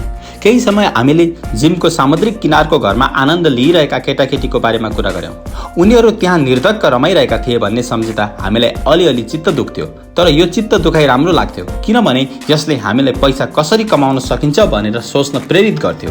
त्यस दिन दिउँसो माइकले कुनै विज्ञानको किताबमा पढेको कुराले हाम्रो दिमागमा बिजुली चम्क्यो। उत्साहित भएर हामीले आपसमा हात मिलायौँ र साझेदारीको लागि एउटा व्यापारलाई स्वीकार्यौँ। त्यसपछि केही हप्तासम्म म र माइकले टोल छिमेकमा दौडधुप गऱ्यौँ। हामीले प्रत्येक घरको ढोका घचघच्याउँदै उनीहरूले आफूले प्रयोग गरेका टुथपेस्टका ट्युब हाम्रो लागि राखिदिन अनुरोध गऱ्यौँ। हामीले हरेक साथीलाई पनि अनुरोध गऱ्यौँ। हाम्रो कुरामा आश्चर्य मान्दै धेरैजसो छिमेकीले हाम्रो कुरा माने। केहीले सोध्न थाले, तिमीहरूलाई खाली ट्युब किन चाहियो? हामीले उनीहरूलाई भन्थ्यौँ, हामी यो तपाईँहरूलाई अहिले बताउन सक्दैनौँ, यो एउटा बिजनेसको रहस्य हो। हप्ता दिनपछि मेरी आमा सधैँ दुखी हुनुभयो। हामीले उहाँले प्रयोग गर्ने वासिङ मेसिन नजिकै हाम्रो कच्चा पदार्थ थुपारेका थियौँ। कहिलेकाहीँ केचपका खाली सिसी राख्ने गरेको खैरो कार्डबोर्डको बाकसमा समेत टुथपेस्टका खाली ट्युब भरिँदै थियो। आखिर एक दिन आमाको धैर्यको पाठ छुट्यो। उहाँ सबैले फालेका फोहोरी टुथपेस्टका ट्युब हेर्दा हेर्दै थाकिसक्नु भएको थियो। उहाँले सोध्नुभयो, तिमीहरू के गर्दैछौ? पहिले चाहिँ हामीले कारण बतायौँ। उहाँ झन् रिसाउनु भयो, भन्नुभयो, म अब तिमीहरूबाट यो एउटा बिजनेसको रहस्य हो भने सुन्न चाहन्न। तिमीहरू आफै यसलाई सफा गर्छौ कि मै बाहिर फ्याँकिदिउँ? माइक र मैले उहाँलाई हात जोडेर बिन्ती बिसायौँ र भन्यौँ, अब चाँडै नै हाम्रो जम्मा गर्ने योजना पुरा हुनेछ। तब छिट्टै उत्पादन सुरु गर्नेछौँ। हामी केही साथी पर्खँदैछौँ जसको टुथपेस्ट सकिनेवाला छ। हामीले उहाँलाई सम्झायौँ। उहाँले हामीलाई 1 हप्ता थपिदिनु भयो। उत्पादन सुरु हुने दिन नजिकै आइरहेको थियो। दबाब बढिरहेको थियो। हाम्रो वेयर हाउसकी मालिक अर्थात् मेरी आमाले हाम्रो पहिलो साझेदार कम्पनीलाई ठाउँ खालीको लागि सूचना थमाइदिनु भएको थियो। अब आफ्ना साथीलाई टुथपेस्ट ट्युब चाँडो खाली गर्न दबाब दिने काम माइकको काँधमा आयो। उसले डाक्टरको भनाइको हवाला दिँदै एक दिनमा धेरै पटक ब्रस गर्नुपर्छ भन्ने वाक्य जोडेर भए पनि टुथपेस्ट ट्युब चाँडो खाली गराउन थाल्यो। म उत्पादन प्रक्रियालाई अघि बढाउनतिर जुटेँ।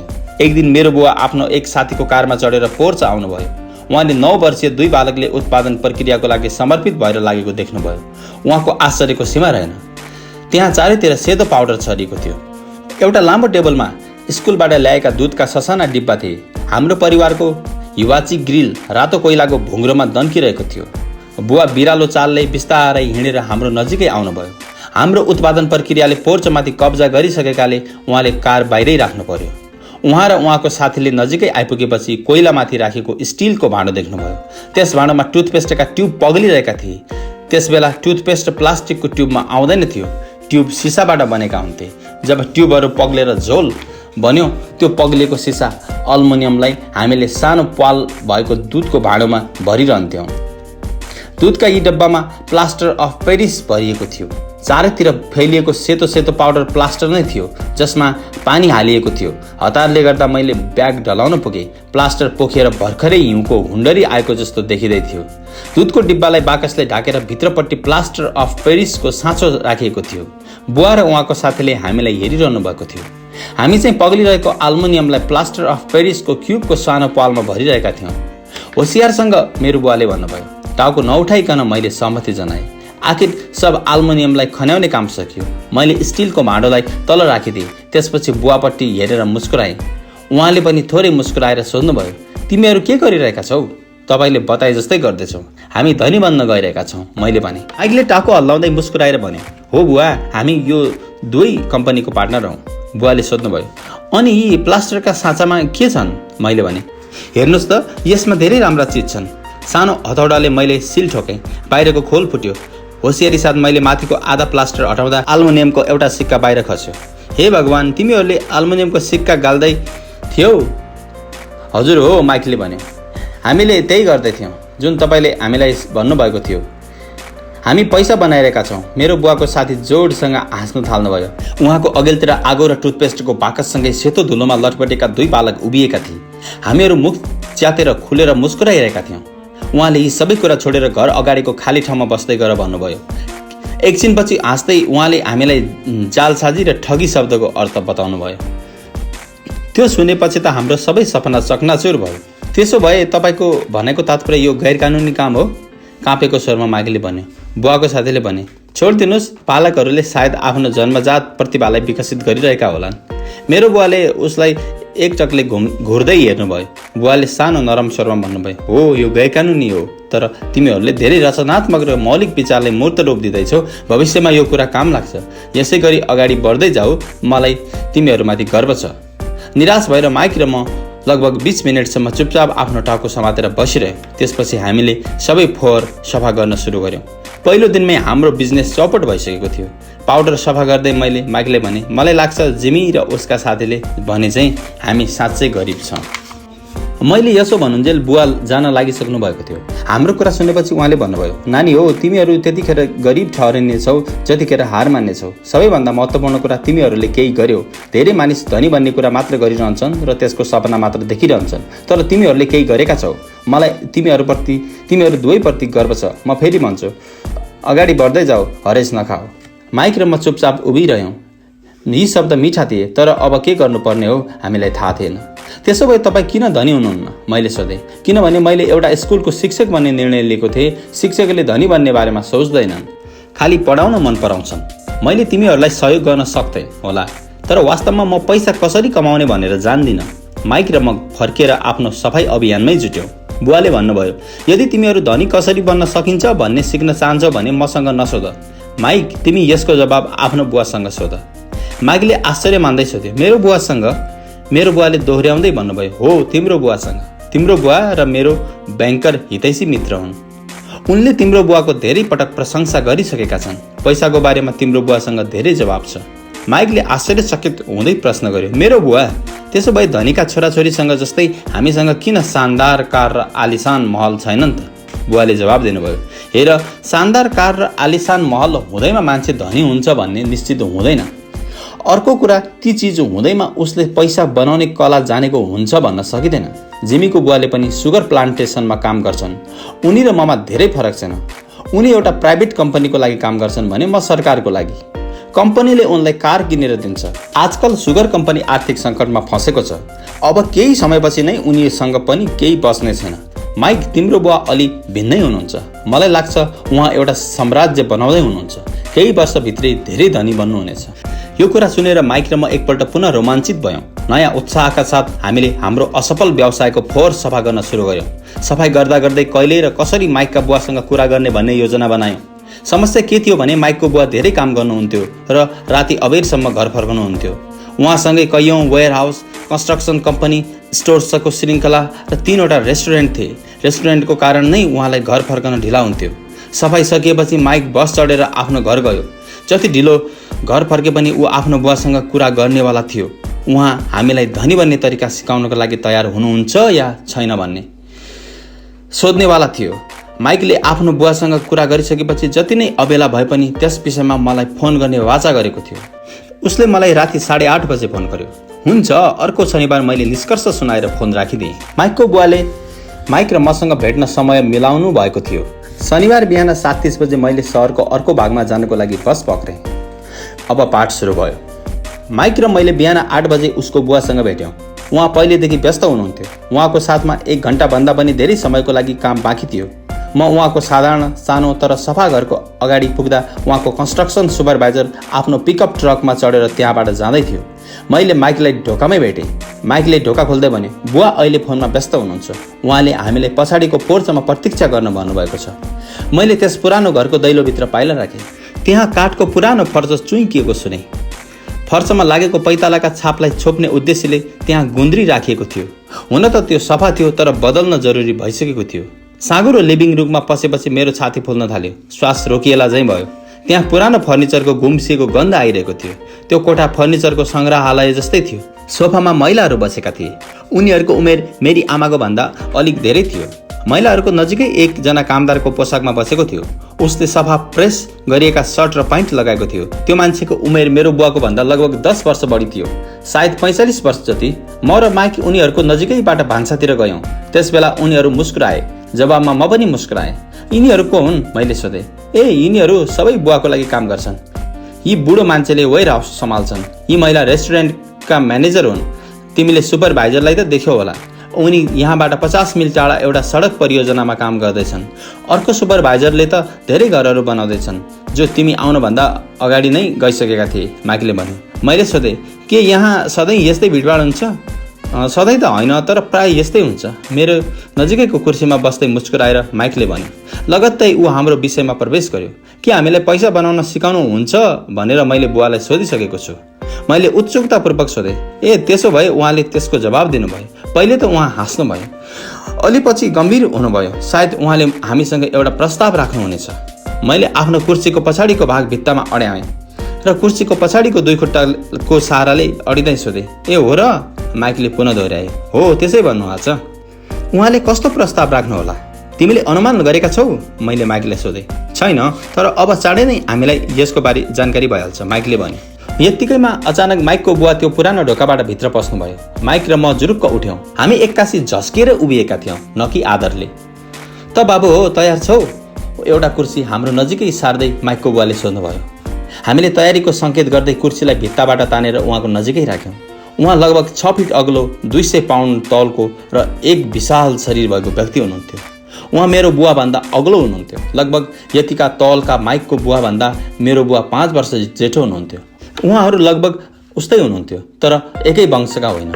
हुनसक्छ दुवैमा समान ऊर्जा थियो। माइकले भने अनुसार तिमी पैसा कमाउन चाहन्छौ रे, के यो साँचो हो रोबर्ट? उहाँले सोध्नुभयो। मैले पूर्ण सहमत हुँदै आफ्नो टाउको हल्लाएँ। हुन त उहाँको शब्द र मुस्कानभित्र धेरै शक्ति हुनाले मलाई अलिकति डर लागिरहेको थियो। ल, त्यसो भए मेरो प्रस्ताव ध्यान दिएर सुन। म तिमीलाई सिकाउने छु, तर त्यसको सिकाइ कक्षा कोठाको जस्तो हुने छैन। यदि तिमीले मेरो काम गर्यौ भने त्यसको सट्टामा मैले तिमीलाई सिकाउने छु। यदि मेरो काम गरेनौ भने सिकाउँदिन। जति तिमी काम गर्छौ त्यति चाँडो म तिमीलाई सिकाउन सक्छु। यदि तिमीले स्कुलमा जस्तै काम नगरी कुरा मात्र सुन्यौ भने मेरो समय मात्र बर्बाद हुनेछ। यो मेरो प्रस्ताव हो। सक्छौ यसलाई स्वीकार? सक्दैनौ फर्केर जाऊ, मैले भने। तपाईँले म एउटा कुरा सोध्न सक्छु? कि त यसलाई स्वीकार गर कि फर्केर जाऊ। मसँग बर्बादीको लागि फाल्तु समय छैन। यदि तिमीमा तत्काल निर्णय गर्ने क्षमता छैन भने कहिले पैसा कमाउन सिक्ने छैन। मौका आउँछ तर गइहाल्छ। त्यसैले तुरुन्त निर्णय लिन सक्ने महत्त्वपूर्ण क्षमता एउटा कला पनि हो। तिमीले जस्तो चाहेका छौ त्यस्तै एक मौका तिम्रो सामु खडा छ। अबको 10 सेकेन्डमा कि त अर्को पढाइ सुरु भइहाल्छ या सधैँको लागि समाप्त हुनेछ। माइकको बुवाले जिस्काउने पाराले हाँसेर भन्नुभयो। प्रस्ताव स्वीकार छ, मैले भने। मन्जुर छु, माइकले पनि भन्यो। धेरै राम्रो। अबको 10 मिनेटपछि श्रीमती मार्टिन यहाँ आउने छिन्। उनीसँग कुराकानी गरिसकेपछि म तिमीहरूलाई उनीसँग पठाइदिनेछु। तिमीहरूको काम सुरु हुनेछ। उहाँले भन्नुभयो, म तिमीहरूलाई प्रति घन्टाको 10 सेन्ट दिन्छु। तिमीहरूले प्रत्येक शनिबार 3 घन्टा काम गर्नेछौ, मैले भने। तर आज मेरो सफ्टबलको म्याच छ। माइकको बुवाले आफ्नो आवाज सानो पारेर कडासँग भन्नुभयो, मान या फर्क। मान्छु, मैले भने। सफ्टबल खेल्नुको सट्टा काम गर्न सिक्नु नै बुद्धिमानी थियो। 30 सेकेन्डपछि शनिबारको रमाइलो बिहान 9 बजे माइक र म श्रीमती मार्टिनसँग काम गरिरहेका थियौँ।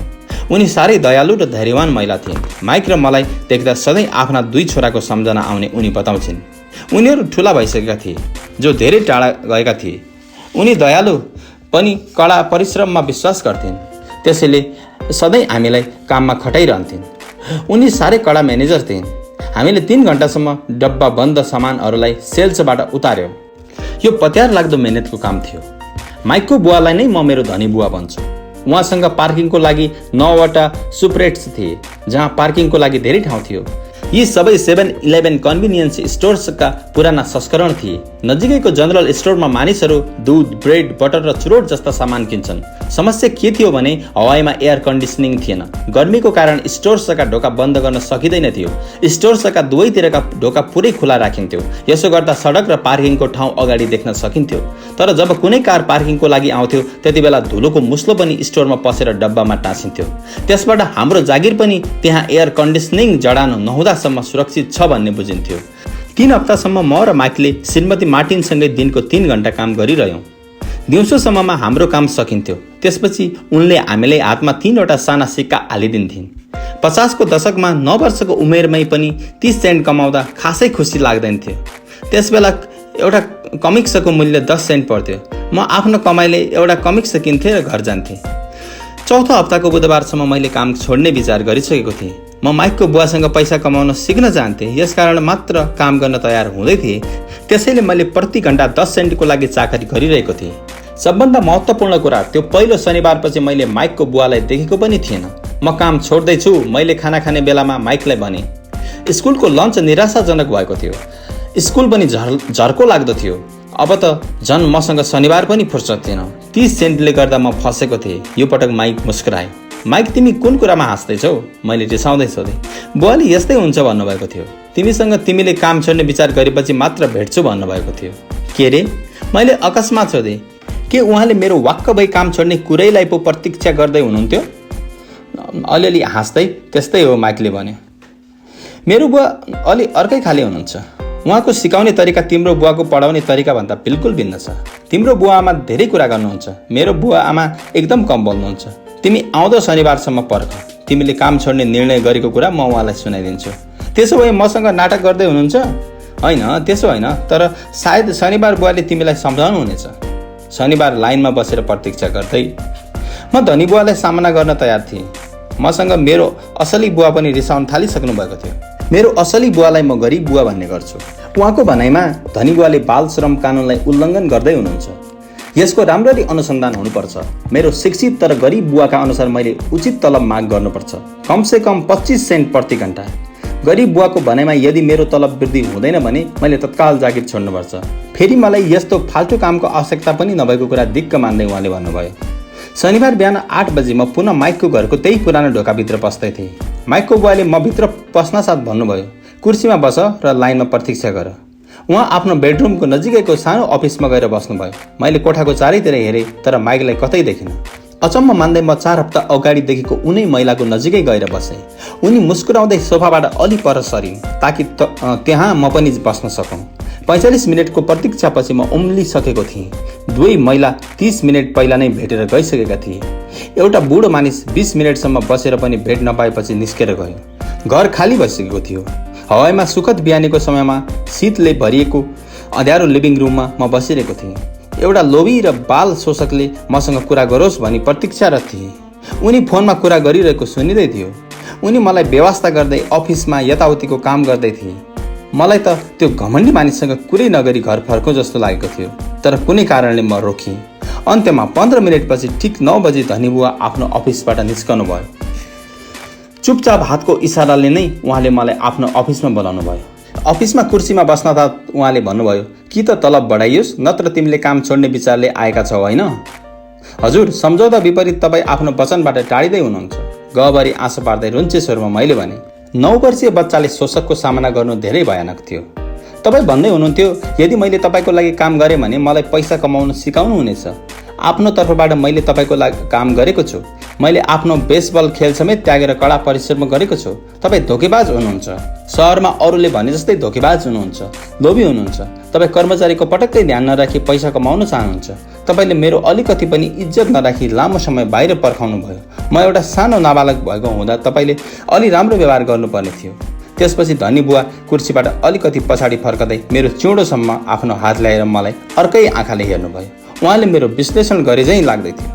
1 महिनाभन्दा पनि कम समयमै तिमीले मेरा अन्य कर्मचारीले बोल्ने भाषा बोलिरहेका छौ।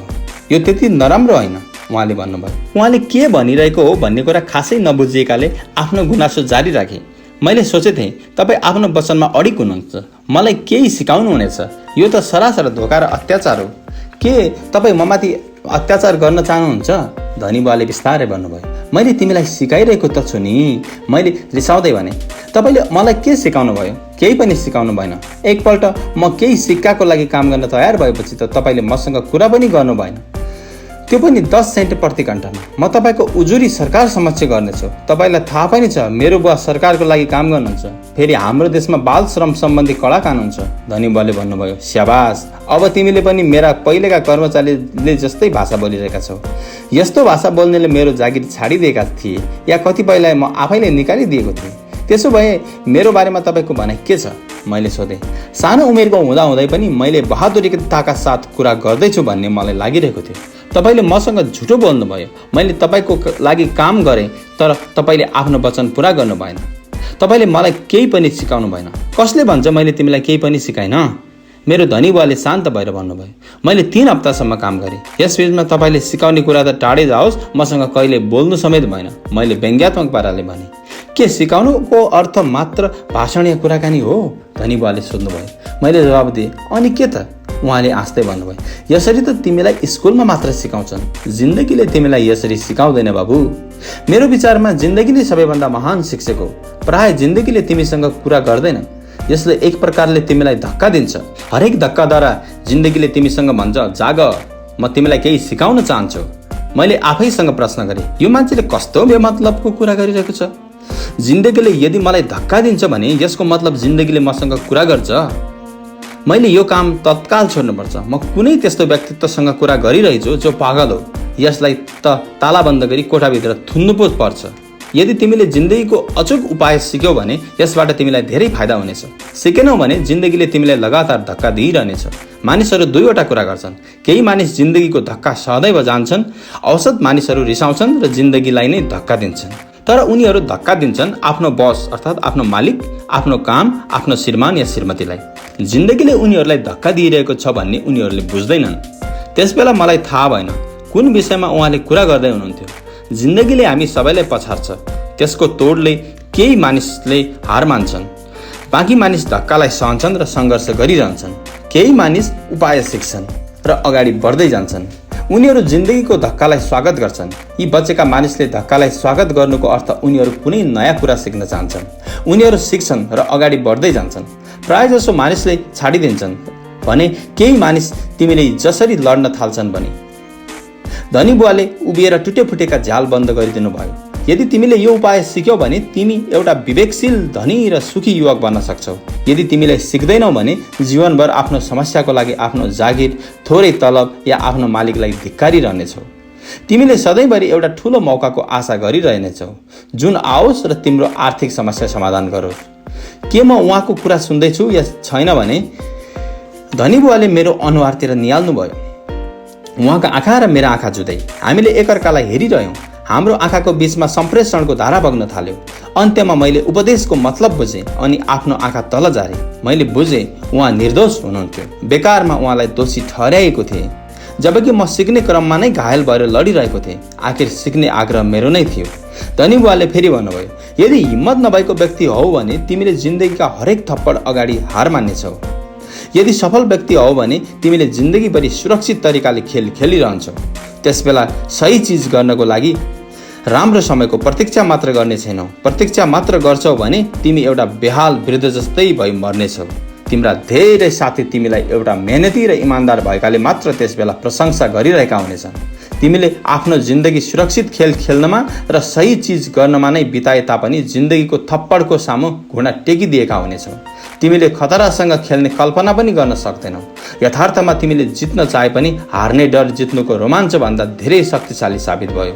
भित्रबाट तिमीले मात्रै थाहा पाउनेछौ कि आफूले कहिले पनि जित्ने कोसिस नै गरिन। तिमीलाई लाग्नेछ आफूले सधैँ सुरक्षित खेल खेल्ने विकल्पहरू चाहिँ। हाम्रा आँखा एकपटक पुनः जुधे। मैले उनको कुराको तात्पर्य नबुझेसम्म करिब 10 सेकेन्डसम्म आँखा जुधाइरहे अनि मात्रै नजर हटाएँ। मैले सोधेँ, त्यसो भए तपाईँ मलाई धक्का दिँदै हुनुहुन्थ्यो? कसैले त्यसो पनि भन्न सक्लान्। धनी बुवाले हाँस्दै भन्नुभयो, म त त्यसो भन्छु, मैले तिमीलाई जिन्दगीको स्वाद चखाउँदै थिएँ। मैले सोधेँ, कस्तो स्वाद? म अझै रिसाइरहेको थिएँ। साथै ममा जिज्ञासा पनि बढ्दै थियो। अब म सिक्नको लागि तयार थिएँ। उहाँले भन्दै जानुभयो, तिमीहरू दुई मात्र त्यस्ता व्यक्ति हो जसले पैसा बनाउने कला सिक्ने आग्रह गर्यो। मेरोमा 150 भन्दा बढी कर्मचारी छन्। तीमध्ये एउटाले पनि मसँग पैसा कमाउने कलाको बारेमा सोधेनन्। उनीहरू मसँग जागिर माग्छन्, तलब माग्छन्, पैसा बनाउने कलाको बारेमा भने सिक्न चाहँदैनन्। त्यसो हुँदा उनीहरू जिन्दगीको अमूल्य समय पैसाको लागि काम गरेरै बर्बाद गर्छन्। जिन्दगीको अन्तिम घडीसम्म पनि उनीहरू पैसाको लागि काम गर्दैछु भन्ने बुझिरहेका हुँदैनन्। वास्तवमा उनीहरू पैसाको लागि मात्र काम गरिरहेका छन्। उनीहरूले कसका लागि काम गरिरहेका छन् भन्ने अन्तिमसम्म बुझिरहेका हुँदैनन्। मैले दत्तचित्त भई उहाँको कुरा सुनिरहेँ। उहाँले भन्नुभयो, तिमीहरू पैसा कमाउने कला सिक्न चाहन्थ्यौ, त्यसैले वास्तविक जीवनसँग मेल खाने एउटा कोर्स मैले तयार पारेँ। बोल्दा बोल्दा बरु म थाक्ने थिएँ, तर बोलेर मात्र तिमीहरूले मेरो कुरा बुझ्ने थिएनौ। त्यसैले तिमीहरूलाई 1 घन्टाको 10 सेन्ट दिएर जिन्दगीको थप्पडको स्वाद चखाउने निर्णय गरेको थिएँ। त्यसो भए 10 सेन्टको लागि प्रति घन्टा काम गरेर मैले के सिकेँ त? मैले त्यति मात्र सिकेँ, तपाईँ कर्मचारीको लागि घटिया र शोषक हुनुहुन्छ। मैले भने। धनी बुवा कुर्सीको पछिल्तिर फर्किँदै निहुरेर जोडसँग हाँस्न थाल्नुभयो। हाँसो रोकिसकेपछि उहाँले भन्नुभयो, तिमीले आफ्नो सोच्ने दृष्टिकोण बदल। भलाइ यसैमा हुनेछ। मलाई दोष दिँदै गल्ती देख्न छोडिदेऊ। मलाई तिमीले गलत देख्छौ भने तिमीले मलाई बदल्नु पर्नेछ। त्यसको साटो तिमीले आफ्नै गल्ती स्वीकार्यौ भने आफू स्वयंलाई बदल्न सक्छौ। तिमीले सिक्छौ र अरू बुद्धिमान बन्न सक्ने छौ। औसत मानिसहरू चाहन्छन् दुनियाँका हरेक व्यक्ति बदलिउन् तर आफू नबदलिउन्। म तिमीलाई भन्न चाहन्छु, कुनै अरू व्यक्तित्वलाई बदल्नुभन्दा आफूलाई बदल्नु धेरै सजिलो हुन्छ। मैले भने, मैले तपाईँको कुरा राम्रोसँग बुझिनँ। धनी बुवाले कड्किएर भन्नुभयो, आफ्नो समस्याका लागि मलाई दोष दिन छोडिदेऊ, तर तपाईँले त मलाई मात्र 10 सेन्ट तलब दिनुभयो। धनी बुवाले मुस्कुराउँदै सोध्नुभयो, त्यसो भए तिमीले के सिक्यौ? मैले ठट्यौलीपूर्वक भने, यही कि तपाईँ खराब हुनुहुन्छ। धनी बुवाले भन्नुभयो, ए उसो भए तिम्रो सोचाइमा समस्या म नै हुँ, तपाईँ त हुनुहुन्छ नि। यस्तै तरिकाले सोचिराख्यौ भने जीवनभरि तिमीले केही पनि सिक्न सक्ने छैनौ। यदि तिम्रो दृष्टिकोणमा मनै समस्या लाग्छ भने तिमीसँग के विकल्प छ त? यदि तपाईँले मेरो तलब बढाउनु हुन्न र मेरो राम्रो इज्जत गर्नुहुन्न भने म जागिर छोडेर जानेछु। धनी बुवाले भन्नुभयो, ठिकै भन्यौ, धेरैजसो मानिस यस्तै गर्छन्। उनीहरू एक ठाउँमा काम जोडेर राम्रो सम्भावना र उचित तलब भएको जागिरको खोजीमा जान्छन्। नयाँ जागिर या धेरै तलबले उनीहरूको समस्या सुध्रिन सक्छ भन्ने उनीहरूमा भ्रम हुन्छ, तर धेरै जस्तो यस्तो हुँदैन। त्यसो भए समस्या कसरी सुल्झिन सक्छ? मुस्कुराउँदै मैले सोधेँ, 10 सेन्ट प्रति घन्टाको तलब दिएर? धनी बुवा मुस्कुराउनु भयो, भन्न थाल्नुभयो, यस्तो कुरा त बाँकी मानिसहरूले गर्छन्। उनीहरू कम तलब भएको जान्दा जान्दै पनि काम गर्छन्। यदि जागिरबाट निकाले भने आफू र आफ्नो बालबच्चाको पेट कसरी भरिन्छ भन्ने चिन्ताको कारण मन लगाएर काम गर्छन्। राम्ररी काम गर्दा एक दिन तलब बढ्ने प्रतीक्षा गर्छन्। धेरै तलब भएमा उनीहरूको समस्या समाधान हुनेमा विश्वस्त हुन्छन्।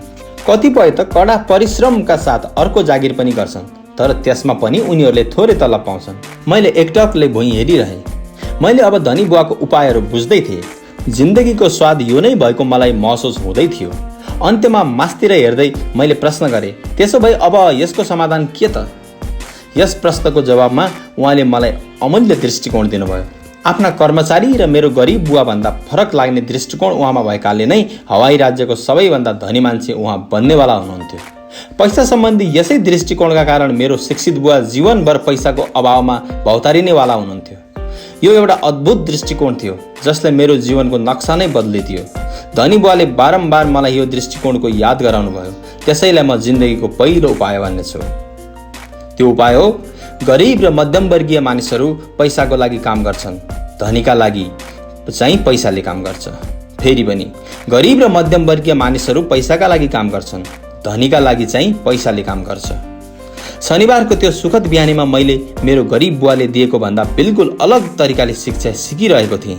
मैले सिकोस् भन्ने चाहना मेरो दुवै बुवाको भएको कुरा 9 वर्षको उमेरमै मैले बुझिसकेको थिएँ। दुवै बुवाले मलाई पढ्नको लागि प्रेरित गर्नुहुन्थ्यो, तर दुवैले दिने सल्लाह अलग अलग थियो।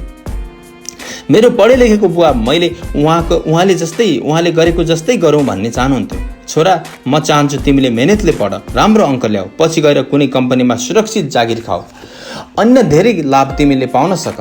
अर्कोतिर धनी बुवा चाहनुहुन्थ्यो पैसाले कसरी काम गर्छ भन्ने मैले सिकौँ, मैले पैसालाई काम गराउन जानू, मैले पैसाको लागि काम नगरी पैसालाई मेरो लागि काम गर्न लगाऊ।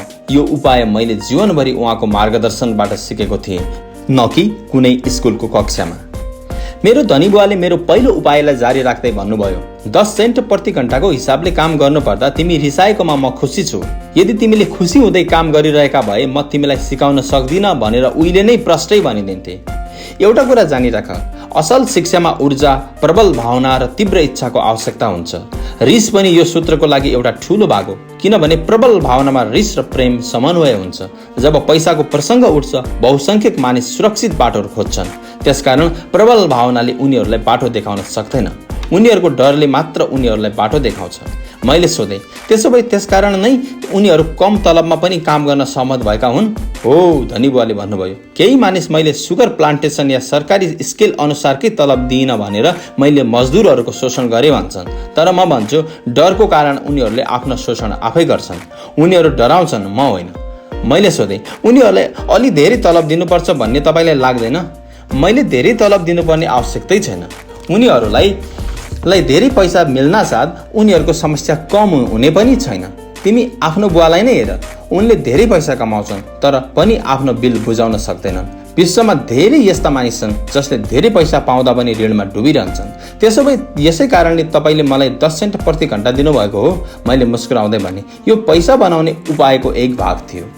बिल्कुल ठिक भन्यौ, धनी बुवाले मुस्कुराउँदै भन्नुभयो। हेर, तिम्रो बुवा स्कुल गए, सुविधायुक्त जागिर पाउन सकियोस् भनेर उनले राम्रो शिक्षा हासिल गरे, खोजे जस्तो जागिर पनि पाए। तर उनीसँग आज पनि पैसाको अभाव छ, जति पहिले थियो।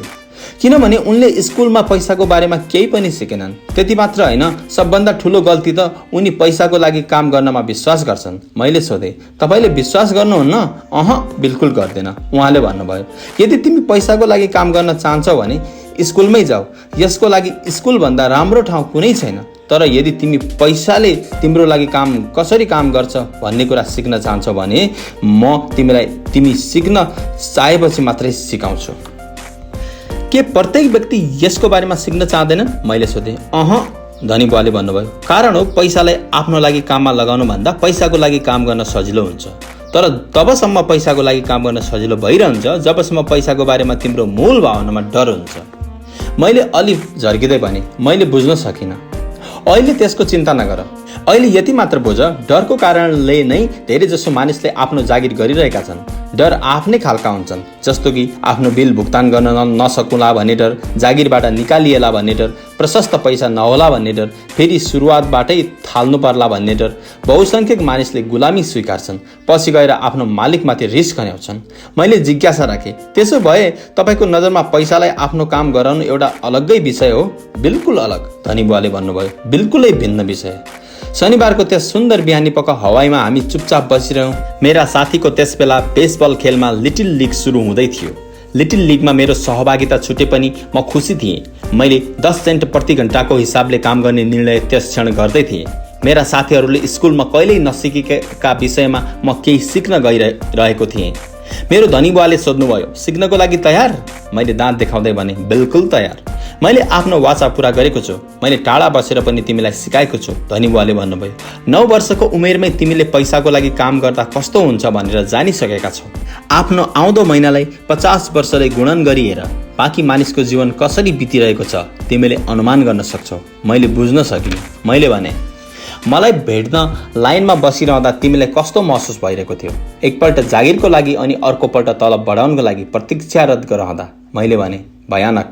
यदि तिमीले पनि पैसाको लागि काम गर्ने विकल्प चुन्छौ भने तिम्रो हालत पनि बहुसङ्ख्यकको जस्तै हुनेछ, धनी बुवाले भन्नुभयो। साँच्चै श्रीमती मार्टिनले तिम्रो हातमा 3 घण्टाको कामको लागि 3 वटा सिक्का थमाउँदा तिमीलाई कस्तो लागेको थियो? मैले भने, म निराश थिएँ। त्यस बेला यो पर्याप्त होइन भन्ने लागेको थियो। श्रमको हिसाबले अति न्यून हो भन्ने लागेको थियो। हो, धेरै जसो कर्मचारीलाई पारिश्रमिकबाट कर र अन्य आवश्यक कटौती गरिँदा त्यस्तै लाग्छ। अझ उनीहरूले त पुरा तलब पनि पाउँदैनन्। कमसे कम तिमीले त पुरा तलब पाएका छौ। मैले चिन्तित हुँदै सोधेँ, तपाईँको भनाइको मतलब धेरै जसो कर्मचारीले तोकिएको पुरा तलब पाउँदैनन् र? हो, सरकारले सधैँ आफ्नो भाग पहिले नै लिइहाल्छ, उहाँले भन्नुभयो। मैले सोधेँ, सरकारले यस्तो कसरी गर्छ? धनी बुवाले भन्नुभयो, कर। तिमीले कमाएपछि कर तिर्नुपर्ने हुन्छ। तिमीले खर्च गर्दा पनि कर लाग्छ, मर्दा पनि कर लाग्छ। मानिसहरू सरकारलाई यस्तो गर्न किन दिन्छन्? धनीहरू सरकारलाई यस्तो गर्न दिँदैनन्, धनी बुवाले मुस्कुराउँदै भन्नुभयो। दुर्भाग्य, गरिब र मध्यमवर्गीयले यसो गर्न दिन्छन्। म ठोकुवाका साथ भन्न सक्छु, मैले तिम्रो बुवाले भन्दा धेरै कमाउँछु, तर मैले भन्दा उनले बढी कर तिरिरहेका हुन्छन्। मैले सोधेँ, यो कसरी हुन सक्छ? 9 वर्षीय बालकले यो नौलो तथ्य बुझ्न सकिरहेका थिएन। कसैले सरकारलाई यस्तो गर्ने अनुमति कसरी दिन्छ? यो कूटनीतिक कुरा मैले बुझिरहेको थिइनँ। धनी बुवा चुपचाप बसिरहनु भयो। मैले बेमतलबी प्रश्न नगरी सुनोस् भन्ने उहाँले चाहनु भएको छ भन्ने मैले बुझिहालेँ। मैले सुनेको कुरा मलाई राम्रो नलागे पनि म शान्त रहेँ। मेरो बुवा कर तिर्नको विकल्प नभएकोमा सधैँ रोइरहेको कुरा मलाई थाहा थियो। के जिन्दगीले उहाँलाई धक्का दिइरहेको थियो?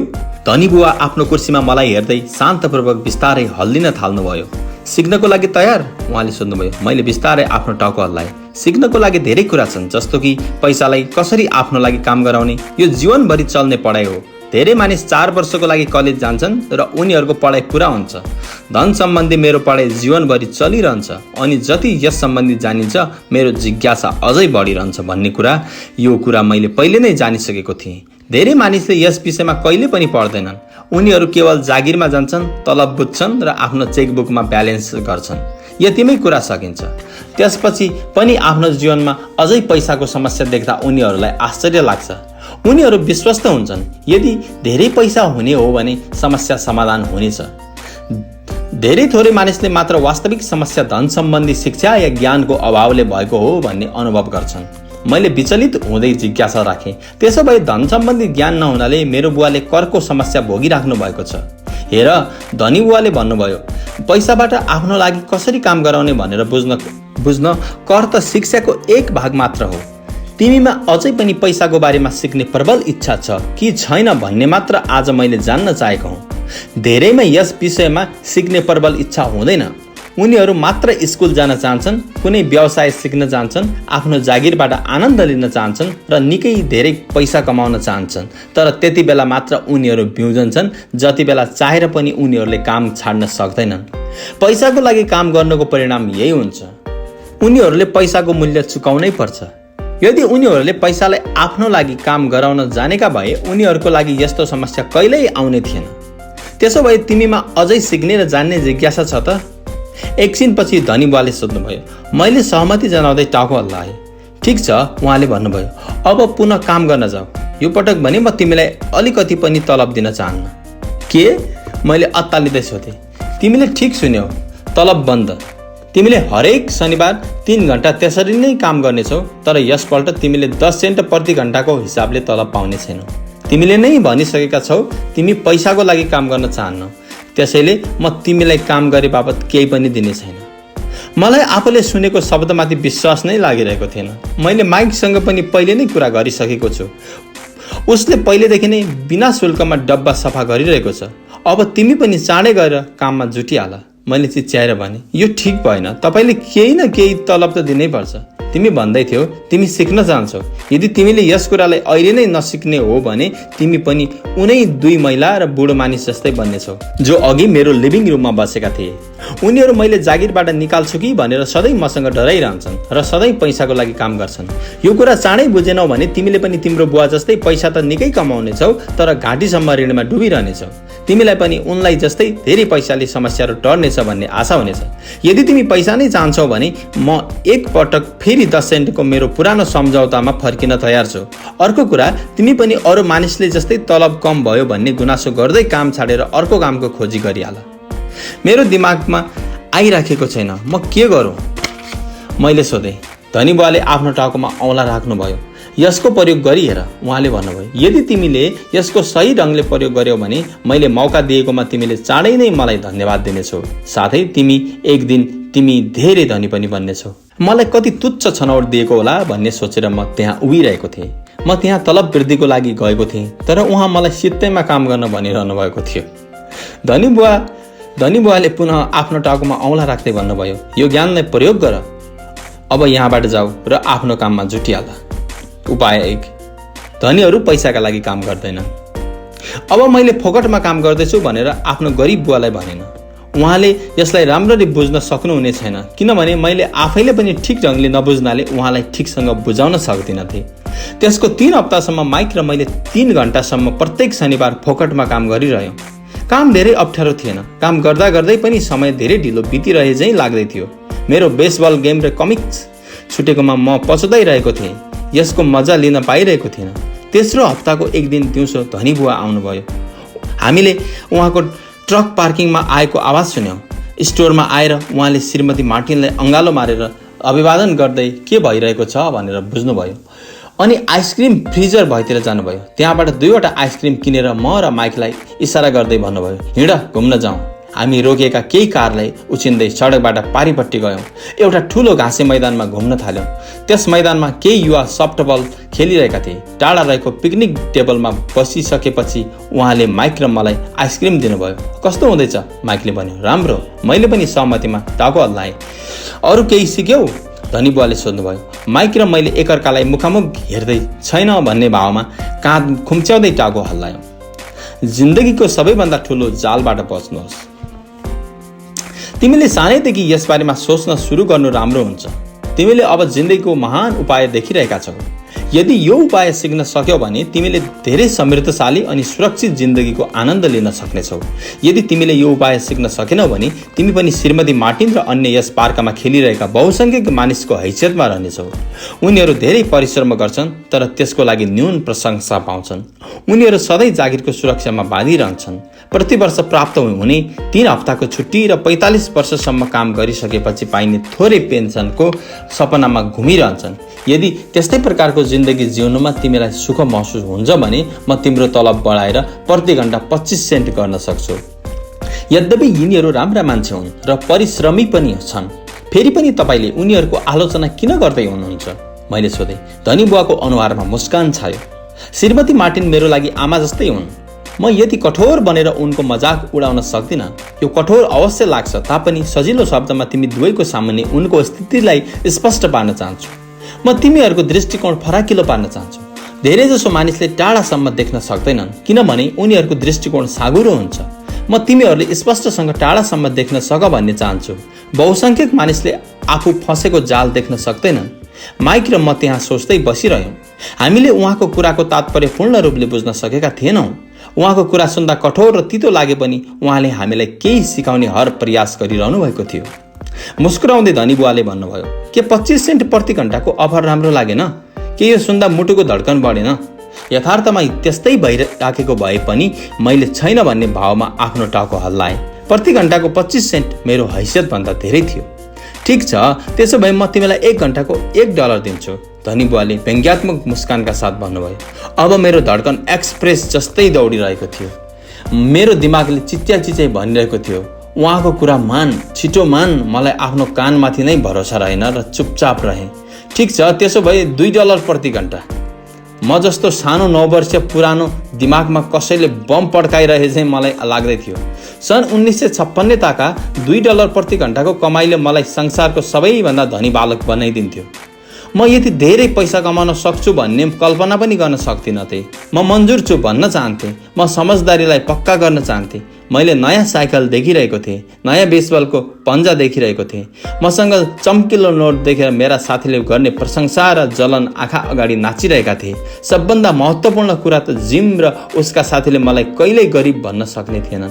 तर कुनै कारणले म चुपचाप उभिरहेँ। हुनसक्छ दिमागी फ्युज तापक्रम बढ्नाले उडेको थियो। तथापि मनमनै प्रति घण्टाको $2 प्रस्ताव स्वीकार्ने तीव्र दबाव हुँदै थियो। आइसक्रिम पग्लिएर हातबाट बगिरहेको थियो। आइसक्रिमको बिँड खाली थियो र पिँधमा भेनिला चकलेटका टुक्रा थिए जसको स्वादमा कमिलाहरू झुमिरहेका थिए। धनी बुवाले 2 बच्चालाई हेरिरहनु भएको थियो जो आँखा च्यातेर एकटकले उहाँलाई नै हेरिरहेका थियो। उहाँले मनमा नै हाम्रो परीक्षा लिइरहनु भएको थियो। हाम्रो भित्री मन उहाँको अफर मान्न बेचैन हुँदैछ भन्ने पनि उहाँ जान्नुहुन्थ्यो। हरेक मान्छेको आत्माको कुनै एक भाग कमजोर हुन्छ र जसलाई किन्न सकिन्छ भन्ने उहाँ राम्ररी जान्नुहुन्थ्यो। त्यसको विपरीत हरेक मानिसको आत्माको एक भाग बलियो र दृढ निश्चयी हुनाले त्यसलाई कहिले पनि किन्न सकिँदैन भन्ने पनि उहाँलाई थाहा थियो। वास्तविक प्रश्न यी 2 मध्ये कुन भागको मात्रा बढी छ र शक्तिशाली छ भन्ने थियो। उहाँले आफ्नो जिन्दगीमा हजारौं मानिसको परीक्षा लिनुभएको थियो। जब उहाँ जागिरका लागि आएका मानिसको इन्टरभ्यू लिनुहुन्थ्यो त्यति बेला उनी हरेक पल्ट आत्माहरूको परीक्षा लिनुहुन्थ्यो। ठिक छ, $5 प्रति घण्टा। अब एक्कासे मेरो मनभित्र शान्ति छायो। केही थियो जुन बदलिसकेको थियो। अफर निकै धेरै भएकाले मूर्खतापूर्ण लागिरहेको थियो। सन् 1956मा एकदम नगण्य प्रतिभाले मात्र $5 भन्दा धेरै प्रति घण्टा पाउँथे होला। लोभ समाप्त हुँदै थियो। त्यसको सट्टा मनमा शान्ति छाइरहेको थियो। बिस्तारै म आफ्नो देब्रेतिर उभिएको माइक भएतिर मोडिएँ। उसले पनि मतिर हेऱ्यो। मेरो आत्माको कमजोर आवश्यकताले भरिएको भाग शान्त भइसकेको थियो। मेरो आत्माको जुन किन्न नसकिने भाग थियो त्यो हावी भइसकेको थियो। मेरो दिमाग र आत्माबीच पैसाको बारेमा यस युद्धमा शान्ति र विश्वासले जितिसकेको थियो। मलाई लाग्दै थियो माइक पनि त्यस्तै अवस्थामा गुज्रिरहेको हुनुपर्छ। ठिकै छ, धनी बुवाले बिस्तारै भन्नुभयो। धेरैजसो मानिसको एउटा मूल्य हुन्छ, त्यो मूल्य हो डर र लोभ। पहिलो त पैसाको अभावको डरले हामी कडा परिश्रम गर्नुपर्ने अवस्थामा पुग्छौँ। जब हामीले तलब पाउँछौँ त्यसपछि लोभ या इच्छाको भावना जागृत हुन्छ। पैसा हुँदै हामी हाम्रो चिजको बारेमा सोच्न बाध्य हुन्छौँ जुन वस्तु त्यो पैसाले किन्न सकिन्छ। यसरी हाम्रो जिन्दगीको एउटा चक्र बन्न जान्छ। कस्तो प्रकारको चक्र? मैले सोधेँ। बिहान उठ्ने, काममा जाने, खर्च गर्ने, फेरि बिहान उठ्ने, काममा जाने, खर्च गर्ने। मानिसहरूको जिन्दगी यिनै दुई भावनाले चलिरहन्छ। उनीहरूलाई यदि धेरै पैसा दिइहाले पनि यही शैलीमा खर्च बढाइरहने छन्। यही शैलीलाई म मुसा दौड भन्छु। के अर्को बाटो पनि छ? माइकले सोध्यो। छ, धनी बुवाले सुस्तरी भने, तर यसलाई थोरै मानिसले मात्र खोज्न सक्छन्। त्यसो भए त्यो बाटो कुन हो? माइकले सोध्यो। त्यही बाटो तिमीहरूले काम गर्दै जाँदा र मसँग सिक्दै जाँदा खोल्नेछौ। म तिमीहरूबाट यही आशा गर्छु। यसै कारण मैले तिमीहरूलाई पैसा नदिएको हुँ। यसबारेमा कुनै सङ्केत त दिनुहोस्, माइकले भन्यो। हामीहरू मेहनतले काम गर्दा गर्दै थाकिसकेका छौँ। खास गरी जबदेखि तपाईँले काम बापत पैसा पनि दिन्न भन्नुभयो त्यो बेलादेखि हामीमा कामप्रति जागर हराएर गएको छ। पहिलो कुरा त तिमीहरू साँचो बोल, धनी बुवाले भन्नुभयो। हामीहरूले झुट बोलेका छैनौँ, मैले भने। मैले कहिले भने त तिमीहरूले झुटो बोलिरहेका छौ? साँचो कुरा मात्र भन्ने गर्नुपर्छ भनेको मात्र हौ, धनी बुवाले जवाब दिनुभयो। के बारेमा? मैले सोधेँ। तिमीहरूलाई कस्तो लागिरहेको छ त्यस बारेमा? धनी बुवाले भन्नुभयो। तिमीहरूले यो अरू कसैसँग भन्न आवश्यक छैन, मात्र स्वयंसँग साँचो बोल। तपाईँको भनाइको तात्पर्य यस पार्कमा उपस्थित मानिसहरू, तपाईँको लागि काम गर्ने कर्मचारीहरू र श्रीमती मार्टिन कसैले पनि साँचो बोल्दैनन्? मलाई यस्तै लाग्छ, धनी बुवाले भन्नुभयो। त्यसैले उनीहरूलाई पैसाको अभावले सताइरहन्छ। त्यो अभावको डरको सामना गर्न छाडेर, सोच्न छाडेर यिनीहरू खाली परिश्रम गरिरहन्छन्। त्यसबेला उनीहरू दिमागले नभई मनबाट काम लिन्छन्। धनी बुवाले आफ्नो कन्सर्टमा आउँदा ठड्याउँदै भन्नुभयो, जब उनीहरूको हातमा केही पैसा आउँछ अनि खुसी, इच्छा र लोभका भावना जागृत हुन्छन्।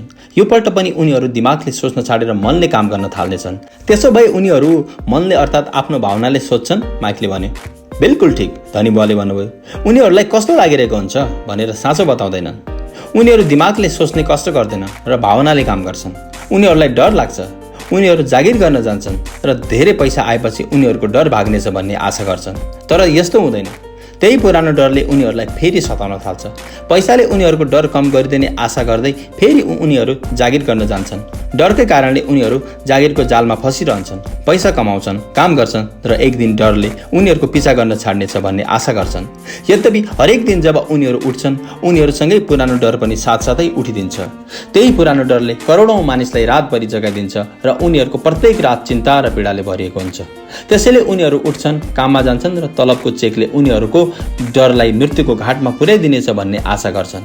साँचो कुरा त के हो भने पैसाले उनीहरूको जिन्दगीलाई घुमाइरहेको हुन्छ, तर उनीहरू यस विषयमा कहिल्यै साँचो बोलिरहेका हुँदैनन्। पैसाले उनीहरूको भावना र आत्मामाथि कब्जा जमाइसकेको हुन्छ। यति भनिसकेपछि धनी बुवा चुपचाप बस्नुभयो। उहाँ चाहनुहुन्थ्यो उहाँका शब्दमा लुकेको सन्देश हामीभित्र छिरोस्। माइक र मैले उहाँको कुरा सुने पनि त्यसको आशय पूर्ण रूपले बुझिसकेका थिएनौँ। म कहिलेकाहीँ सोच्ने गर्थेँ मानिसहरूलाई अफिस जाने हतार यति धेरै किन हुन्छ? उनीहरूलाई हतार हतार अफिस जान प्रेरित गर्ने कारक तत्त्व के होला? धनी बुवाले हामीले जति बुझ्न सक्थ्यौँ बुझिसक्यौँ भन्ने महसुस गर्नुभयो। त्यसपछि फेरि भन्नुभयो, म तिमीहरू यस जालबाट बचाऊ भन्ने चाहन्छु। वास्तवमा म तिमीहरूलाई यही सिकाउन चाहन्छु। मेरो लक्ष्य केवल तिमीहरूलाई धनी बन्न मात्र सिकाउनु होइन। धनी बन्दैमा समस्या टर्दैन र टर्ने पनि छैन। धनी भएर पनि समस्या सुल्झदैन? मैले आश्चर्यचकित हुँदै सोधेँ। बिल्कुल सुल्झदैन, उहाँले भन्न थाल्नुभयो। अब मलाई अर्को भावना, इच्छाको बारेमा आफ्नो कुरा पुरा गर्न देऊ। कसैले यसलाई लोभ भन्छन्, तर म यसलाई इच्छा भन्न रुचाउँछु। हामीले कुनै असल, सुन्दर, सुखद या रोमाञ्चक चिजको इच्छा राख्नु नराम्रो कुरा होइन। मानिसहरू इच्छाको कारण पनि पैसाको लागि काम गर्छन्। उनीहरूलाई सुखको लागि पनि पैसाको आवश्यकता हुन्छ, किनभने पैसाले सुख किन्न सकिन्छ भन्ने उनीहरूको धारणा रहेको हुन्छ। तर पैसाले दिने खुसी क्षणभरको लागि मात्र हुन्छ। चाहे जति खुसी, आनन्द, आराम र सुरक्षा प्राप्तिको लागि उनीहरूलाई पैसाको आवश्यकता हुन्छ। यसकारण उनीहरू काम गरिरहन्छन्।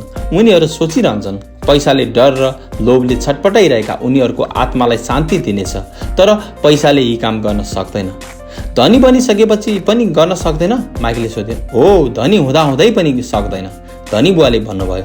वास्तवमा धेरै जसो मानिस इच्छाको कारण नभई डरको कारण धनी हुन्छन्। उनीहरू पैसा भयो भने अभाव र गरिब हुने डर समाप्त हुनेछ भन्ने सोच्छन्। त्यसैले उनीहरूले धेरै सम्पत्ति जम्मा गर्छन्, तर पछि उनीहरूलाई पहिलेभन्दा अझै डर बढेको अनुभव हुन्छ। जब प्रशस्त पैसा जम्मा गर्न सफल हुन्छन्, त्यो सम्पत्ति गुम्ला भन्ने डरले उनीहरूलाई सताउन थाल्छ। मैले यस्ता साथीहरूलाई पनि देखेको छु जो धेरै पैसा हुँदाहुँदै पनि काममा जुटिरहन्छन्। मैले यस्ता मानिसहरूलाई पनि देखेको छु करोडौँको सम्पत्ति भएर पनि आफ्नो गरिबीका दिनमा भन्दा पनि बढी चिन्तित र दुखी छन्।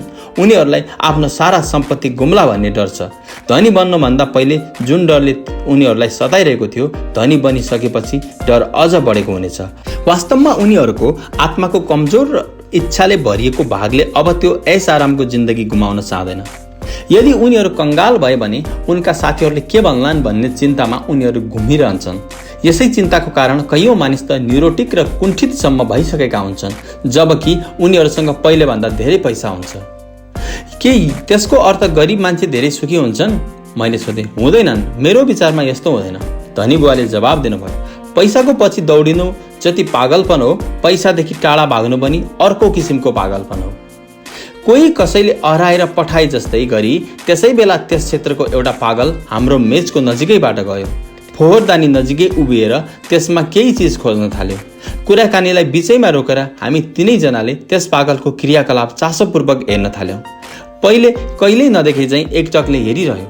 धनी बुवाले आफ्नो पर्सबाट $1 झिकेर देखाउँदै त्यस पागल बुढालाई नजिकै आउन इसारा गर्नुभयो। पैसा देख्ने बित्तिकै तत्काल नजिकै आयो, पैसा लियो र धनी बुवालाई धेरै धेरै धन्यवाद र शुभकामना दिँदै त्यहाँबाट गयो। ऊ आफ्नो भाग्यलाई धन्यवाद दिँदै अघि बढ्यो। धनी बुवाले भन्नुभयो, मेरा धेरै जसो कर्मचारी र यो पागलमा खासै अन्तर छैन। मैले प्राय यस्ता मानिसहरूसँग भेटेको छु, उनीहरू आफूलाई आदर्शवान देखाउँदै मलाई पैसामा कुनै रुचि नै छैन भन्ने गर्छन्, तर फेरि पनि दैनिक 8 घण्टा काम गर्न जान्छन्। यो त यथार्थलाई अस्वीकार गरी लुकाउनु हो। यदि उनीहरूलाई पैसामा रुचि नभए जागिरमा किन जान्छन्? यो चिन्तन पागलपनको चिन्तन हो। कुनै मानिस पैसाको लागि भाग्यलाई दोष दिँदै बसिरहन्छन्। धनी बुवाको यस प्रकारको कुरा सुनिरहँदा मलाई मेरो गरिब बुवाले हजारौं पल्ट भनेको कुरा याद आयो। उहाँ सधैँ भन्नुहुन्थ्यो, मलाई पैसामा कुनै रुचि छैन। उहाँ आफ्नो वास्तविक भावना लुकाउन सधैँ यसो भन्ने पनि गर्नुहुन्थ्यो, मलाई आफ्नो कामप्रति धेरै रुचि छ, लगाव छ, त्यही भएर म यो काम गरिरहेको छु। त्यसो भए हामीले के गर्नुपर्छ? मैले सोधेँ। के हामी हाम्रो मनबाट डर र लोभको भावना पूर्ण रूपले नहटेसम्म पैसाको लागि काम नगरौँ? होइन, त्यसो गर्नाले धेरै समय बर्बाद हुन्छ, धनी बुवाले भन्नुभयो। भावनाकै कारणले त हामी मान्छे भएका हौँ। यिनै कारणले हामी प्रसिद्ध र ठुलो पदमा छौँ। भावना शब्दको अर्थ हो चलायमान ऊर्जा। आफ्नो भावनाको बारेमा इमान्दार बन र आफ्नो दिमागको साथै भावनाहरूको प्रयोग आफ्नो पक्षमा गर, न कि आफ्नो विरोधमा। आहा, माइकले भन्यो। यदि तिमीलाई मेरो कुरा बुझ्न अप्ठ्यारो भएमा केही चिन्ता नल्याऊ। आउँदा वर्षमा यसको व्यावहारिक पक्ष थाहा भइहाल्नेछ। आफ्ना भावनाको प्रतिक्रिया नगरी विश्लेषण गर्ने कोसिस गर। धेरै मानिस दिमागले सोच्नुको सट्टा आफ्नो मन र भावनाले सोच्छन्। तिमीहरूका भावना त तिमीहरूकै हुनेछन्, तर तिमीहरूले आफ्नो दिमागले सोच्न पनि जान्नुपर्नेछ, किनभने आफ्नो दिमाग केवल सोच्नकै लागि बनेको हो। तपाईँ मलाई यसको कुनै उदाहरण दिन सक्नुहुन्छ? मैले सोधेँ। किन नसक्नु? धनी बुवाले जवाब दिनुभयो। जब कुनै मान्छेले आफूले जागिर खोज्ने आवश्यकता छ भनेर भन्छ, त्यतिखेर उसका भावनाले निर्णय लिइसकेका हुन्छन् यसको मुख्य कारण भनेको पैसा नहुने डर हो। तर आफ्नो जिन्दगी चलाउनको लागि पैसाको आवश्यकता पर्छ नै होइन र? मैले भने। धनी बुवाले मुस्कुराउँदै भन्नुभयो, बिल्कुलै पर्छ। मैले पैसा नहोला भन्ने डरको कारण नै जागिर गर्ने विचार आएको हो मात्रै भनेको छु, माइकले भन्यो। मैले बुझ्न सकिनँ। धनी बुवाले भन्नुभयो, यदि तिम्रो मनमा पैसाको अभाव हुने डर लाग्छ भने तुरुन्तै जागिर खोज्न नदौडिनु। पैसा कमाएर डर भगाउनतिर नलागी आफैसँग यो प्रश्न सोध्नु, के डरको सबैभन्दा राम्रो औषधि जागिर हो? मेरो विचारमा यसको जवाब होइन हुन्छ। खास गरेर तिमीहरूले कुनै मानिसको सम्पूर्ण जीवनलाई हेर्छौ भने जागिर दीर्घकालीन समस्याको अल्पकालीन समाधान हो। तर मेरो बुवाले पढ, राम्रो नम्बर ल्याऊ ताकि पछि गएर सुरक्षित र राम्रो जागिर मिल्न सकोस् भनेर सधैँ भन्ने गर्नुहुन्छ। मैले हडबडमा भनिहालेँ, हो उनी यस्तो किन भन्छन्, म राम्ररी बुझ्छु। धनी बुवाले मुस्कुराउँदै भन्नुभयो, धेरै जसो मानिस यस्तै सल्लाह दिन्छन्। उनीहरूको लागि यो एउटा राम्रो विचार हो, तर मानिसहरूको यस सल्लाहको पछाडि पनि डर लुकेको हुन्छ। तपाईँ आशय अनुसार मेरो बुवाले डरको कारण यस्तो भन्दै हुनुहुन्छ? हो, धनी बुवाले भन्नुभयो, तिमीले सायद पैसा कमाउन, समाजमा फिट हुन नसक्लाऊ भनेर उहाँ चिन्तित हुनुहुन्छ। उहाँलाई नराम्रो नठान, उहाँले तिम्रो भलाइ चाहनुहुन्छ अनि तिमीलाई माया गर्नुहुन्छ। मलाई लाग्छ उहाँको डर स्वाभाविक र ठिकै पनि हो। शिक्षा र जागिर महत्त्वपूर्ण छन्, तर यसले डरको उपचार हुन सक्दैन। त्यही डरले उहाँलाई बिहान उठेर केही रुपैयाँ कमाउनको लागि प्रेरित गर्छ अनि त्यही डरको कारण उहाँ तिमीलाई स्कुल जानमा यदि जोड दिनुहुन्छ। त्यसो भए तपाईँको सल्लाह के छ? मैले सोधेँ। तिमीले पैसाको शक्तिलाई नियन्त्रण गर्न जान। पैसाको डर तिम्रो दिमागबाट निस्कोस्। तर दुःखको कुरा त्यो विधि स्कुलमा सिकाइँदैन। यदि तिमीले यसलाई सिक्न सक्दैनौ भने पैसाको गुलाम बन्नेछौ। यही कुरा तिमीले बुझ भन्ने म चाहन्छु। अब उहाँको कुरा मैले बुझ्न थालेको थिएँ। उहाँ हाम्रो विचारलाई धेरै व्यापक बनाउन चाहनुहुन्थ्यो, जुन कुरा श्रीमती मार्टिन र उहाँका अन्य कर्मचारीले देख्न सक्दैनथे, मेरै बुवाले पनि देख्न सक्नुहुन्न थियो। अरूले देख्न नसक्ने त्यस कुरालाई देख्न सक्ने योग्यता हामीमा आओस् भन्ने उहाँ चाहनुहुन्थ्यो। उहाँले दिएका उदाहरण त्यस समय कठोर अवश्य लागिरहेको थियो, तर त्यसको जोड अति सघन थियो। मैले ती कुरा कहिल्यै बिर्सिन।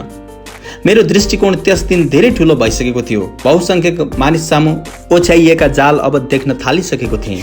धनी बुवाले भन्दै हुनुहुन्थ्यो, हेर, आखिर हामी सबै कर्मचारी हौँ। हामीले केवल अलग अलग तहमा काम गरिरहेका छौँ। म यस जालबाट तिमीहरू बच भन्ने चाहन्छु। डर र लोभबाट बनेको जालबाट। डर र लोभको प्रयोग आफ्नो स्वार्थको लागि गर, तर आफ्नो विरोधमा होइन।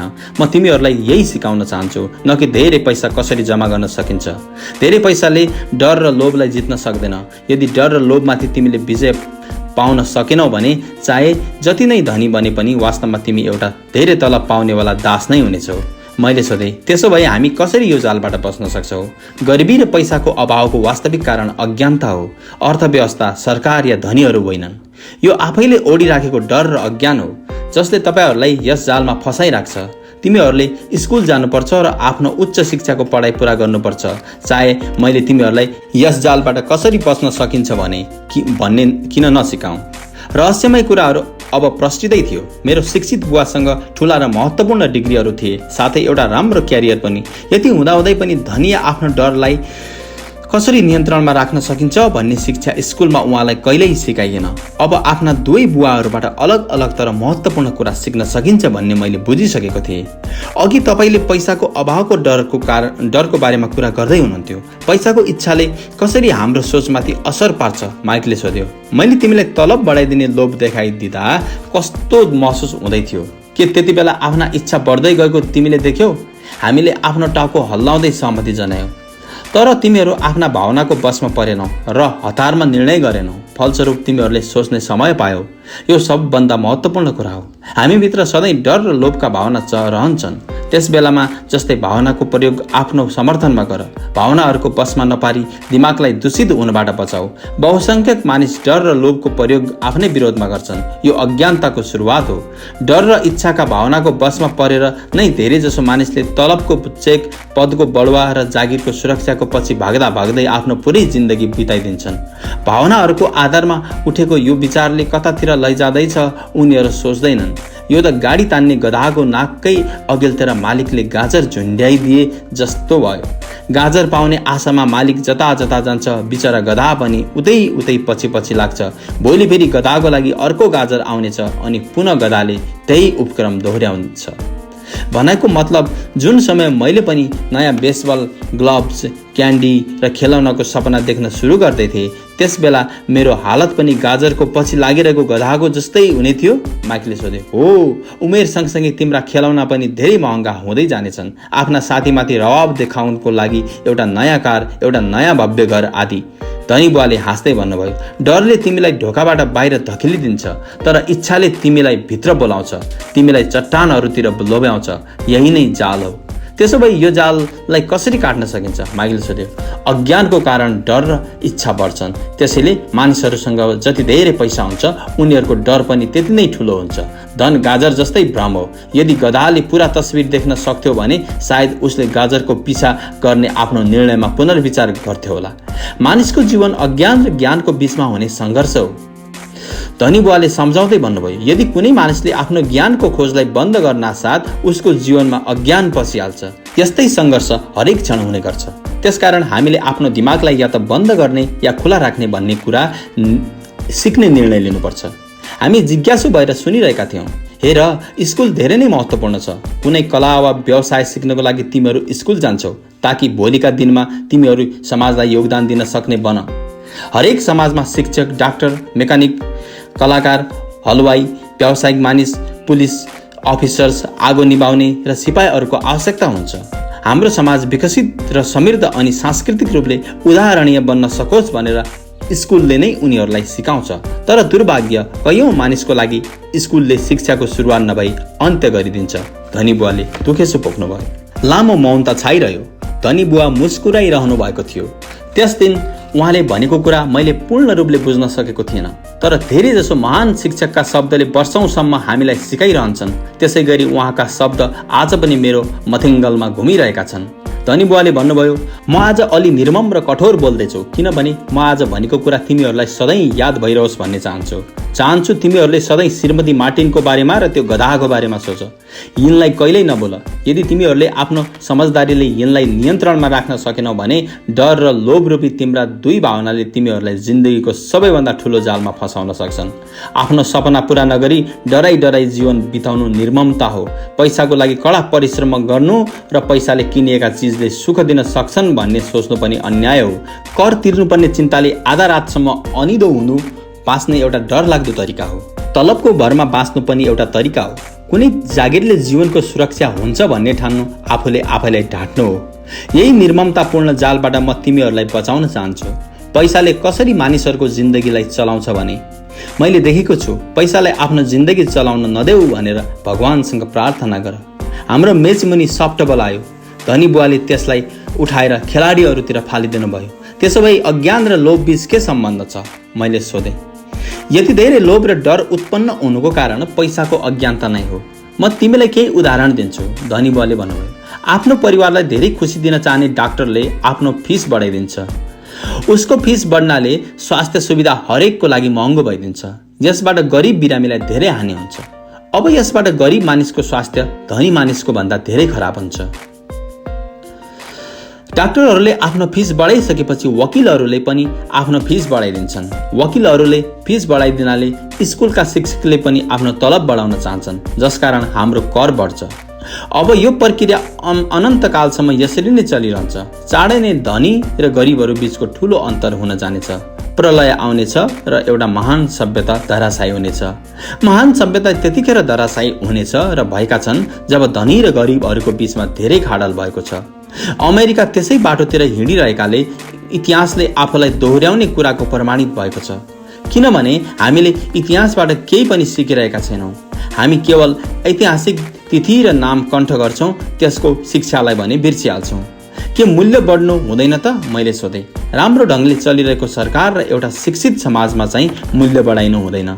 मूल्य वास्तवमा कम हुनुपर्छ। दुर्भाग्य के भने यो कुरा केवल सैद्धान्तिक मात्र भएको छ। मूल्यहरू अज्ञानताबाट उत्पन्न लोभ र डरको कारणले नै बढ्छन्। यदि स्कुलहरूमा धनको बारेमा सिकाइन्थ्यो भने मानिसहरूसँग धेरै पैसा हुन्थ्यो र बजारको मूल्य धेरै हुने थियो। तर स्कुलमा केवल पैसाका लागि काम गर्न सिकाइन्छ, पैसाको शक्तिलाई प्रयोग गर्न सिकाइँदैन। तर हामी कहाँ बिजनेस स्कुल पनि छ नि?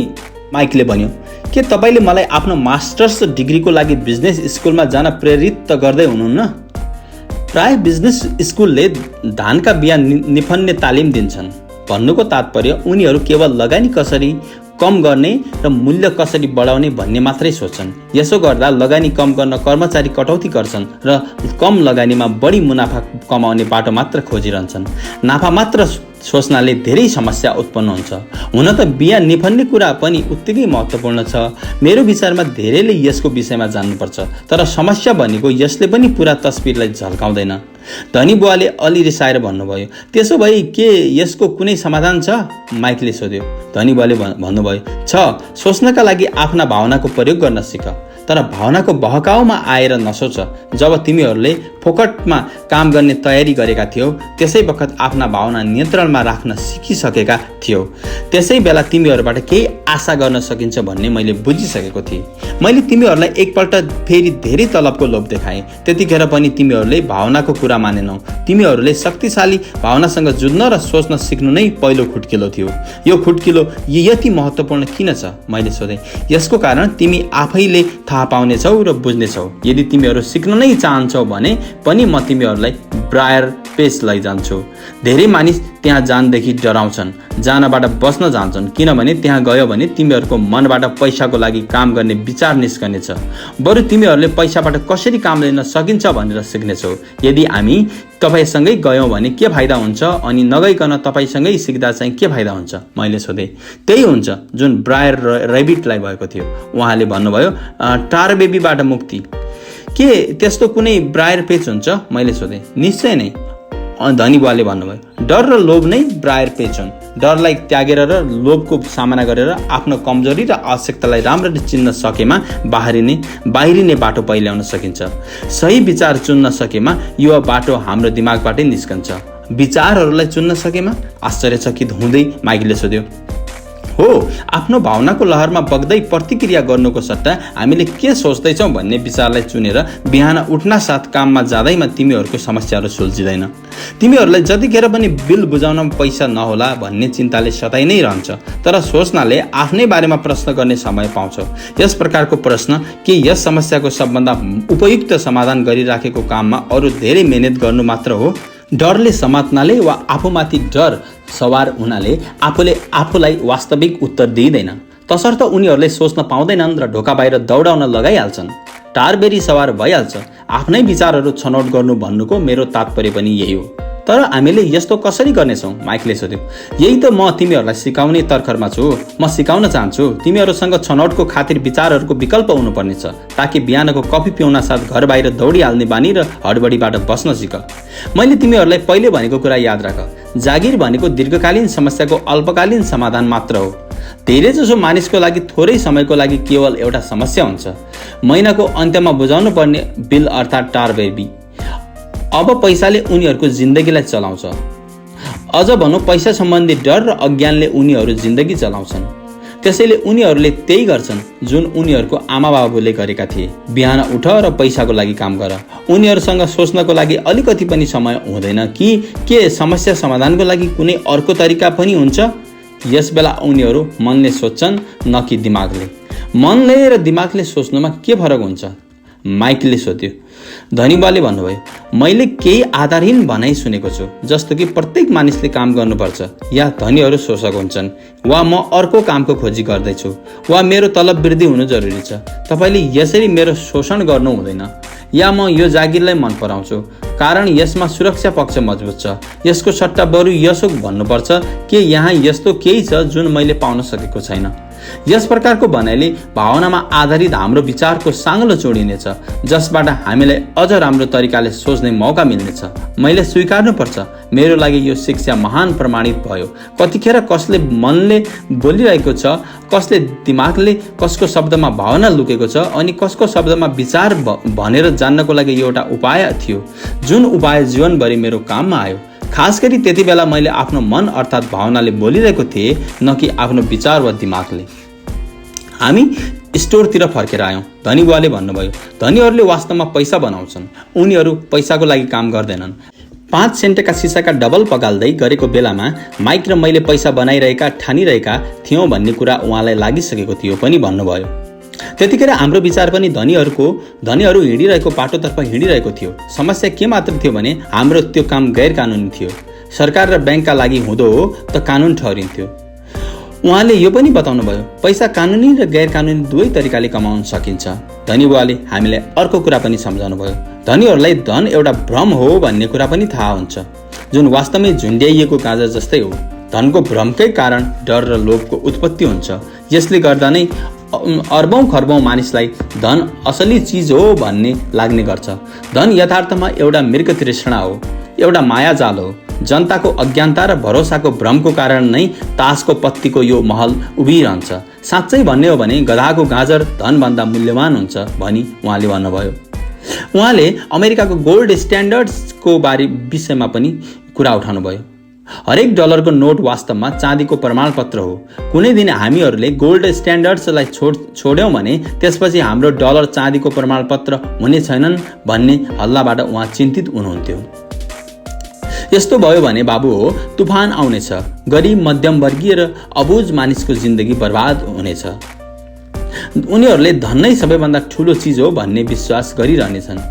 उनीहरूले सेवा गरिरहेको कम्पनी या सरकारले उनीहरूलाई ध्यान दिनेछ। उहाँका कुरा त्यस दिन मैले बुझ्न नसके पनि वर्षौं पछि मलाई लाग्दैछ त्यो ठुलो रहस्यको कुरा थियो। त्यो देख जसलाई अरूले देख्न सक्दैनन्।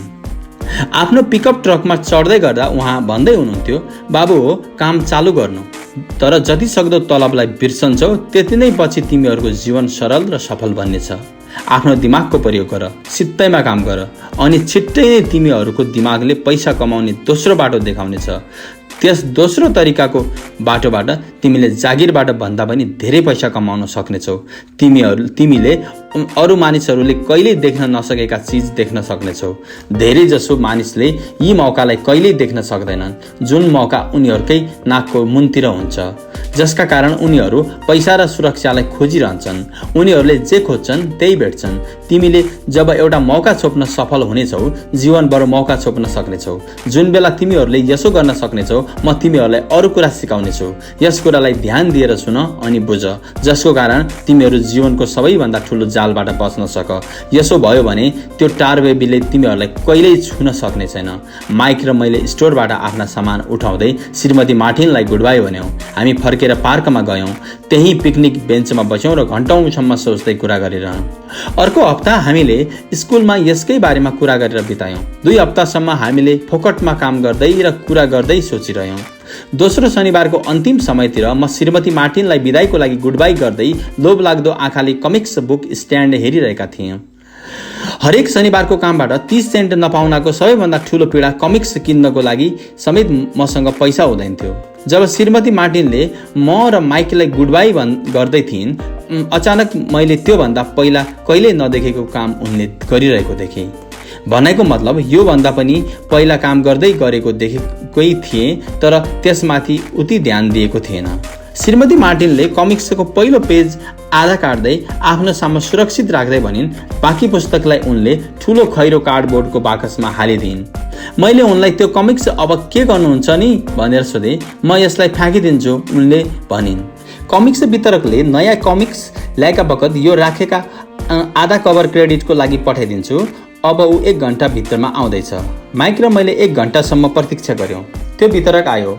मैले उसलाई सोधेँ, के हामीले पुराना कमिक्स पाउन सक्छौँ? जवाबमा उसले भन्यो, पाउन सक्छौ यदि तिमीहरू यस स्टोरमा काम गर्दैछौ, साथै यसलाई दोहोऱ्याएर नबेच्ने वचन दिन्छौ भने मात्रै। हामी बीच फेरि एकपल्ट सम्झौता भइसकेको थियो। माइककी आमाले बेसमेन्टमा हामीलाई एउटा खाली कोठा दिइन्। हामीले यो प्रयोगमा नआएको कोठा सफा गरेर 100औं कमिक्स जम्मा पार्यौँ। छिट्टै नै हामीले जनताको लागि कमिक्स लाइब्रेरी खोलिदियौँ। माइककी सानी बहिनीलाई पढाइमा ठुलो शौक थियो।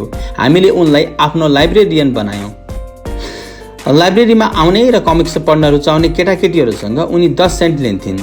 हरेक दिन स्कुल सकेपछि दिउँसो 2:30 देखि 4:30 सम्म पुस्तकालय खोल्थ्यो। छिमेकका धेरै केटाकेटी यसको सदस्य बनिसकेका थिए। उनीहरू 2 घन्टामा जति कमिक्स पढ्न चाहन्थे पढ्थे।